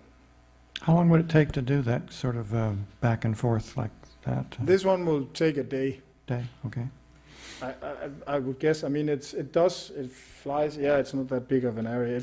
I think you can fly around 1,000 line kilometers a day, so that would be 600, 700 miles a day, and it's not that much. Yeah, and then you have to process the data after that. Is that correct? Yeah. So what this does, I mean, I didn't dwell too much on the technology because I wanted to show you the cases, but it's electromagnetic resistivity that it maps. So it shoots electromagnetic rays, or whatever you call that, into the ground, and it detects the resistivity. So you get a lot of geophysical data back, and you have to translate that into to something that you can actually understand, and that takes a little bit longer, but not too much. So that was really the quick version, and just to say that it's in our experience a suitable method for mapping offshore. And that's kind of the depth limit. It's like 300 and. No, I think it can go deeper. I mean, I know on surface it goes down to 1,500 feet, but it's certainly over the ocean. It's more challenging because you've got a lot of salt right there at the top. Yeah, no, but I don't think that's the challenge for the depth is if you have high resistivity material. So if you have a lot of clay, or if you have granite or very high resistivity material, then you have a problem with the depth. I'm not sure that it would be a problem. I don't know how deep I don't think it's even, depending on how deep you would want to look, of course, that's, what normally happens is that you make a decision on the granularity of the data you get. So if you want to look deeper, you can do that, but you'll maybe miss some of the detail in the top layers. All right. Yeah. So I might add that Jacob is kind of the ambassador, and let's go ahead and switch on to here. And thank you. That was fabulous. That's exactly what we needed. You dialed it in. And he's offered that some of your geophysicists or some of your specialists will be in town the last week in March, and that they'll be available to answer more in-depth questions and pursue this further if the board or the MGA board would like. Let me just show the audience in case they're wondering. So if this is the district again, we've hit seawater intrusion here and over here. This area in here could be flown, the whole area, but to better define how far this seawater interface is off in the district. And of course, we know to the south we have seawater intrusion, Pajaro almost to Watsonville, and down further to the south inland about 8 miles, which we've shown. So if I sure, can get please, just one more jump minute, it's just to say that. So I think I have a slide. Let's change him back podium. It's not because the slide in itself is. It's just to say that. So this is the ERT. This is the one that Rosemary has been doing, and so putting this. So this is a ground base. It's a thing you cannot put it in the ocean, but you can put it on the beach, and you can have it for a longer period to monitor developments, which could, I mean, at least the way I hear your issues here, it could be interesting to know just not just the picture of what does it look like now, but over time getting more solid information on how the saltwater interfaces are developing. Yeah, you could fly that line that Rosemary did night and see how it calibrates probably. Thank you, Mr. Vine. And it's the same, also the helicopter, it's the same technology that Rosemary is using. Right. So I have to say you've been very, very responsive. Your emails were back in within a couple hours, whether you were here in Denmark, which I know you were part of the time. Yeah, I was there last week. Yeah, I'm a bit jet lagged, so. Yeah. So thanks for making the effort. He's not going to be available for the March 16th meeting, I don't believe. I'm going to WEFTEC with you, so. I was wondering. Yeah. Okay. So, but this will be presented. We will have the slideshow presented, and President LaHue, it might be up to you and me to kind of give the thumbnail sketch to the MGA board. But and then one of those things will also be how we want to proceed. This will probably be the recommendations to the MGA board to designate some people to meet with the Danish technical experts along with Jacob in the last week of March. And then do you want to move forward? Does the MGA want to move forward? Because it's really an MGA issue with trying to capitalize on the Monterey work, which would be some MOB, DMOB cost savings. I mean, 70% of the costs of doing this is the helicopter and all that comes along with the equipment back and forth. We're fortunate that we have Watsonville Airport, which they fly helicopters out of there, which we could refuel and things like that, which we discussed. So the motion tonight is really, besides questions, if you want to ask questions, but discuss and provide any direction to your board representative, because Bruce Chaffee, Director Chaffee, is not here tonight, and how you might want to have. Do we have an idea, rough idea of the costs for this? So we talked about that. Were you able, I know you said processing's about 30% generally, roughly, of the, Did you get our KMZ file? Yeah, we did, and I'm very cautious about this because once again, I'm a governmental Throw official, some ranges, don't give Yeah, it a no, but I because I saw somewhere in some material that you had budgeted $90,000 for this, and I asked these guys, both the helicopter company or the SkyTem company and the guys that could be doing the analysis, is this project doable within this scope? And they said it is. But they have to come down here and look and check it out. So that's the flying and the analysis for that much? Yeah. Okay, so in that range, we may be off 50%, but, I'm just kidding. I don't want to hold him to it. He's been very helpful and diligent. But when would somebody that would be able to give us In the end of March. So what the recommendations, because it's, what the recommendations are shown up here in front of you for the MGA board are, if they like what they're hearing, basically designate some ambassadors, if you will, from the MGA board to meet with the Danish folks with the authority to say yay or nay.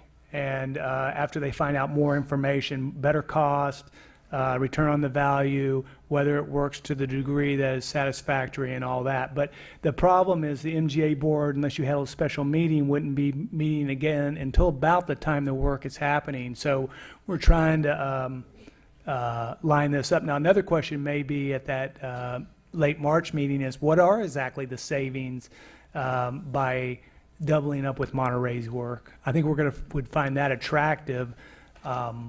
So anyway, that's, trying to put a lot out there, but in the most logical way. If I can make a comment to that, I spoke to Rosemary Knight of Stanford before going here and asked if how she would prefer it, and she just said, so if you are seriously interested in moving forward, I would put you in contact with her as well. Okay, great. She's leading the Monterey. She is? Yeah. Okay. So we would do that. And we've worked with Rosemary before, of course. Knight. So it would just be guidance for the one representative, which is me right now on MGA, since Bruce isn't here. Well, I would say it looks like they're getting real results over the ocean, which is spectacular and, for me at least, not expected. And if that kind of result can be gotten for us, that would be good. I don't think it's not going to change the game. We're still going to need a water supply, but at least we'll have some idea maybe of how desperate it is. So that cost, I would be willing to say, do it. Okay. All right, and then I'm just wanting to see if there's anybody in the public that wishes to address us on this item. Can you come We'll up go- to the please mic? come to the We want microphone, to that's capture fine. your comment. Thank you. That's okay. Yeah, that's a good thing. Does that information tell you how fast the saltwater intrusion is happening? Or do you have to constantly be, Have to do it again. you have to do it again to have the, It'd be one point in time. yeah, okay. But the hydrologist, in conjunction with what the gradient is, once we know the front, we can better estimate what the timing of it would be. So there are techniques to But to you'd have take. to do it twice. No, not necessarily. Because Well, you have it's, to I mean, you have to- They you know can where make it an is, estimate. and you got gradient, hydraulic conductivity. You don't have gradient out there. You have No, but you have you have your pumping gradient going out, and you can assume. But anyway, we won't debate that. Okay. Any other questions? Or comments? You may need to fly. I'm going to correct myself here. Thank you. Thank you very much. This is fascinating, and thank you for bringing Mr. Vind here. I have some questions. So let me be sure, this helicopter study would be done just over the bay, over the water, because that was one thing that Dr. Knight said, is it couldn't be done over residential areas in this country. Is that what I'm hearing? Just over the bay? That's correct. Okay, thank you. And you had something about the ERT that Dr. Knight is using, that I think I heard you say something that it could be left for over time. Could that be done, her study done again, but those probes be left for, say, 3 to 6 months, so you get a pattern of information, say winter versus summer? Well, there would be all sorts of problems with that. I mean, Okay. people would trip over these posts that are sticking in the sand. Yeah. People would, I mean, for one thing, in the wintertime, much of the sand gets drug out, so you Right. pull the things, I mean, it wouldn't work. Better would be to go back, in fact, she did it this time with Monterey. She's now done it twice in Monterey. Uh-huh. Yeah, I think that's good. Thank Okay. you. Thank you. And is this information going to be dovetailed with your hydrometric study and modeling? They are going out into the ocean some distance, so, and in fact, one of the issues they have is to say, where does the salt water exist right now? Mm-hmm. So we can track it as it comes in. Mm-hmm. So this information would feed into what they are modeling in terms of Give them one the piece of state information they the could use. aquifer. Mm-hmm. And I have a question. The aquifer going under the Monterey Bay, the Parisma, is a very complicated one, layered and slanted. Would you be able to determine the status of the different layers as they go under the bay? I believe so. I mean, it depends on, it's resistivity again. So if you have one layer of fresh water and you have some brackish and then some, you would see that.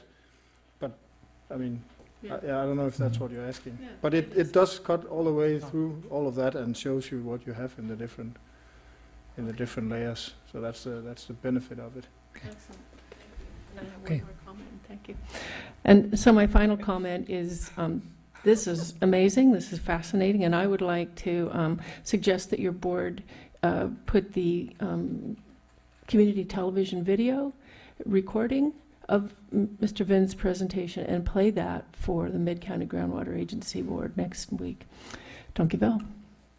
Good suggestion. Thank you. Good idea. You're not actually going to see the individual layers. It'd be like having layers of acetate, with each of them have stuff drawn on it, and you're looking at it through the layers. So you're going to see that there's some darkness and some lightness, but you won't be able to tell which layer it's in. That gets lost. It's a superposition that goes on. But better than question? nothing. Yes, I'm Kari. I'm a customer, and this would be money well spent. I would highly recommend. This has been the missing piece since I started coming for like 5 years. So I think it would really add to the information you're able to give to people. I loved what you said, have the data before you invest too much. This would be an excellent Right. thing. I highly recommend it. All right, thank you. Okay, and so, yes. What would be the timeline between doing the study and getting the results? What's the? Good question. It depends on who you collaborate with. I mean, so I hear stories about, sometimes it gets delayed, other times you get it within a few weeks. So it depends on who you use to do the analysis. I can definitely help you pick out some good ones, but I cannot. It depends on who you choose and if they prioritize the task. It can be done in a few weeks' time, so it's not that it's overly complex work to do. Okay. Is your Thank you. analysis process different than what Rosemary Say would do? Because I know that she has told us, as Ron mentioned, that she cannot get anything over the ocean. So, and clearly you are getting results over the ocean. So Yeah. I'm wondering if that's a difference in the technique or the equipment? Or No, because it's the same technique and it's the same company doing it. So these 3 cases I got from the founder of SqCWD, and he's the guy coming out here. He's not working for the company anymore, but has been working for 20 years in Denmark with all of these projects, and is still. So it's I think the most reliable source, at least I can find. And I phoned today a professor of geophysics in Denmark as well that is working with it. He called me. He was on his bike with his kids, so I had to agree to call him back tomorrow. But I'm checking up on him as well to get some academic references that you. Can I rephrase that question in a different manner? Is Rosemary's work now going to fly out over the ocean down in Monterey? I'm not sure. Okay. All right. We can reach out to Rosemary also. Yeah, I'll put you in contact with her. Okay. Thank you. All right, well, being no other questions, and I think we've got support from this end going into the MGA meeting. So thank you very much, and for your patience. Thank you for having tonight. me. Thank you. Thank you. All right, I do believe we have another item. This one's 6.5 on the rainfall totals. Okay, so this is update on rainfall totals as related to our water shortage contingency plan. Our water shortage contingency plan, for a little bit of background for the public, is details how we react and respond to different water supply shortages, whether they're droughts, groundwater overdraft, seawater intrusion, production-related failures due to short-term emergencies such as earthquakes or slides. And really this plan is updated at a minimum every 5 years as part of our urban water planning effort. It lays out different stages of curtailment and emergency. And so stage 0 is really our baseline stage, where we're just asking people to conserve water, use water efficiently. Stage 1 is a small curtailment target of 5%. And then as you go up in stage numbers, the curtailment target becomes more serious, and the requirements or the actions that the district takes and the customers take to be able to achieve that target become more onerous and more expensive. So right now we currently evaluate the stages every April or May in accordance with the end of the water year, which for water planning agencies, we look at October 1st being the start of a year and March 31st being the end of a water year. That's mainly done if you have any sort of rainfall triggers in your stages. Our stages are triggered by different things, including rainfall and the amount of recharge that rainfall is expected to produce over a 5-year period.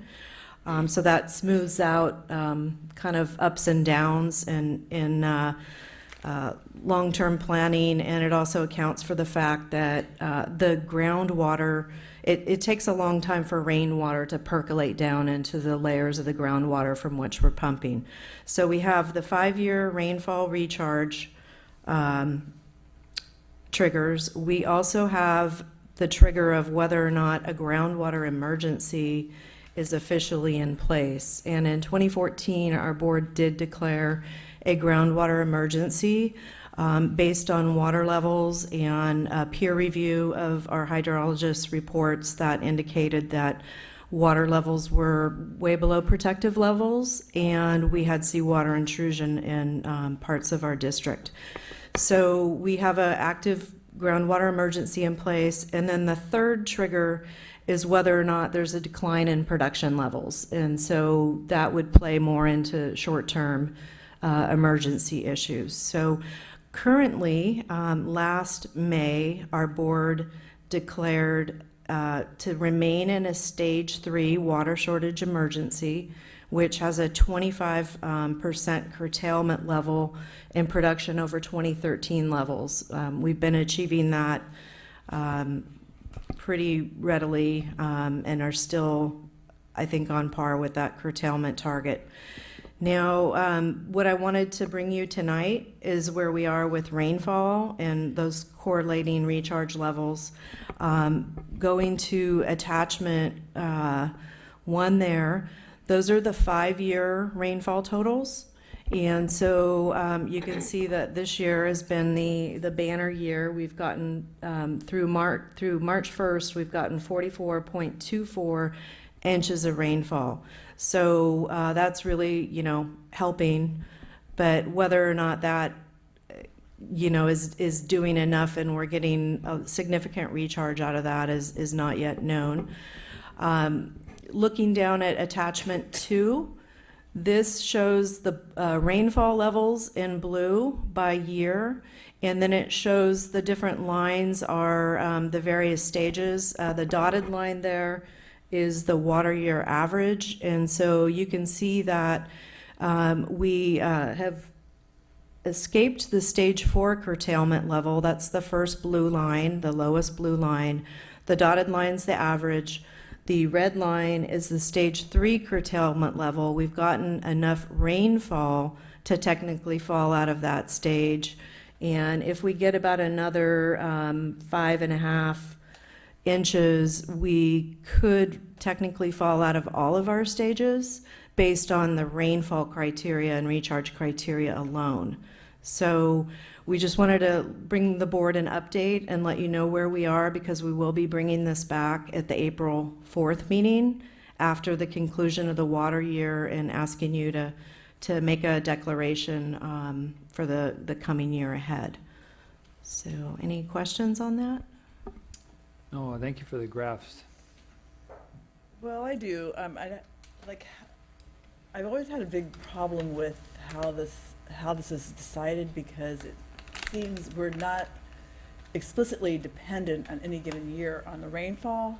In fact, I think Taj gave me that graph that was about the program. It was where they predicted recharge, and it only the best recharge is correlated with the highest rainfall. So this year theoretically is a high recharge year, but that would mean that the other years were terrible. So that would mean they were, so we have, and we have an unknown or unmeasurable amount of recharge anyway. So I'm just wondering how that relates to the different stages. Now it's really clear how stage 4 drought, stage 3 relates to Santa Cruz's water situation, which is basically surface water related, but I struggle with this every year.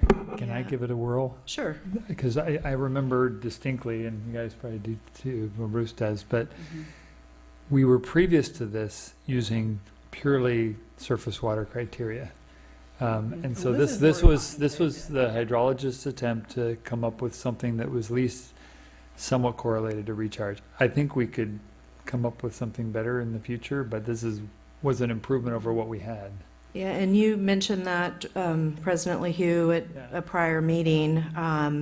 And I think the timing will be more optimal for reevaluating this when the groundwater model is available. So I would, I think this is the best we can do right now with the PRMS model that they use to develop the rainfall and recharge correlations. I think there is room for improvement, but it requires data in order to make it better, so. Well, based on that, I would probably stay the course. I wouldn't change our emergency level. That'll be decided in April. We'll bring it back in May. April. Mm-hmm. You had something, Bruce? I just want, about the issue of making it better, one thing that could be done fairly simply is accommodate temperature in the whole thing. Every time temperature goes up 1 degree Fahrenheit, evaporation increases 4%. And we're currently already at 67%, so it doesn't take a whole lot to make a big impact. In fact, there was a paper written that said that the drought was 15 to 20% caused not by lack of rainfall, but by increase of temperature. So we could incorporate temperature into those models, and as well as lack of rain. You could also include something related to protective levels and current monitoring levels. Yeah, there's, I think, an agency, NAPOMO or Royal Grande, that uses a different model. They look at all of the well levels. And so we had those conversations with our urban water management plan consultant because they've done work for that agency. And that was something they suggested we could look at in the future. But again, I think we really need that modeling effort would help and problem with maybe that come up is with that something often accurate. when you notice those water levels going down, it's already past the time that the drought has ended. So, the water's coming down out of the Yeah. sky and you're asking people to curtail. And But I'm hoping what the model will show us is how long it does take for the rainfall to percolate down into the levels or the layers of the ground, the basin from which we pump. So that's kind of the unknown right now. We're thinking there's maybe a 5 or 6 year delay, but we don't know that for certain. So that would also play into coming up with different criteria. Maybe you look at a longer period of time. If it does take that long, or if it doesn't take that long, maybe you look at a 3-year window instead of a 5-year window. So there's a lot of things that could be changed to adapt to more data. Thank you. Any other board questions? Any questions from the public on this item?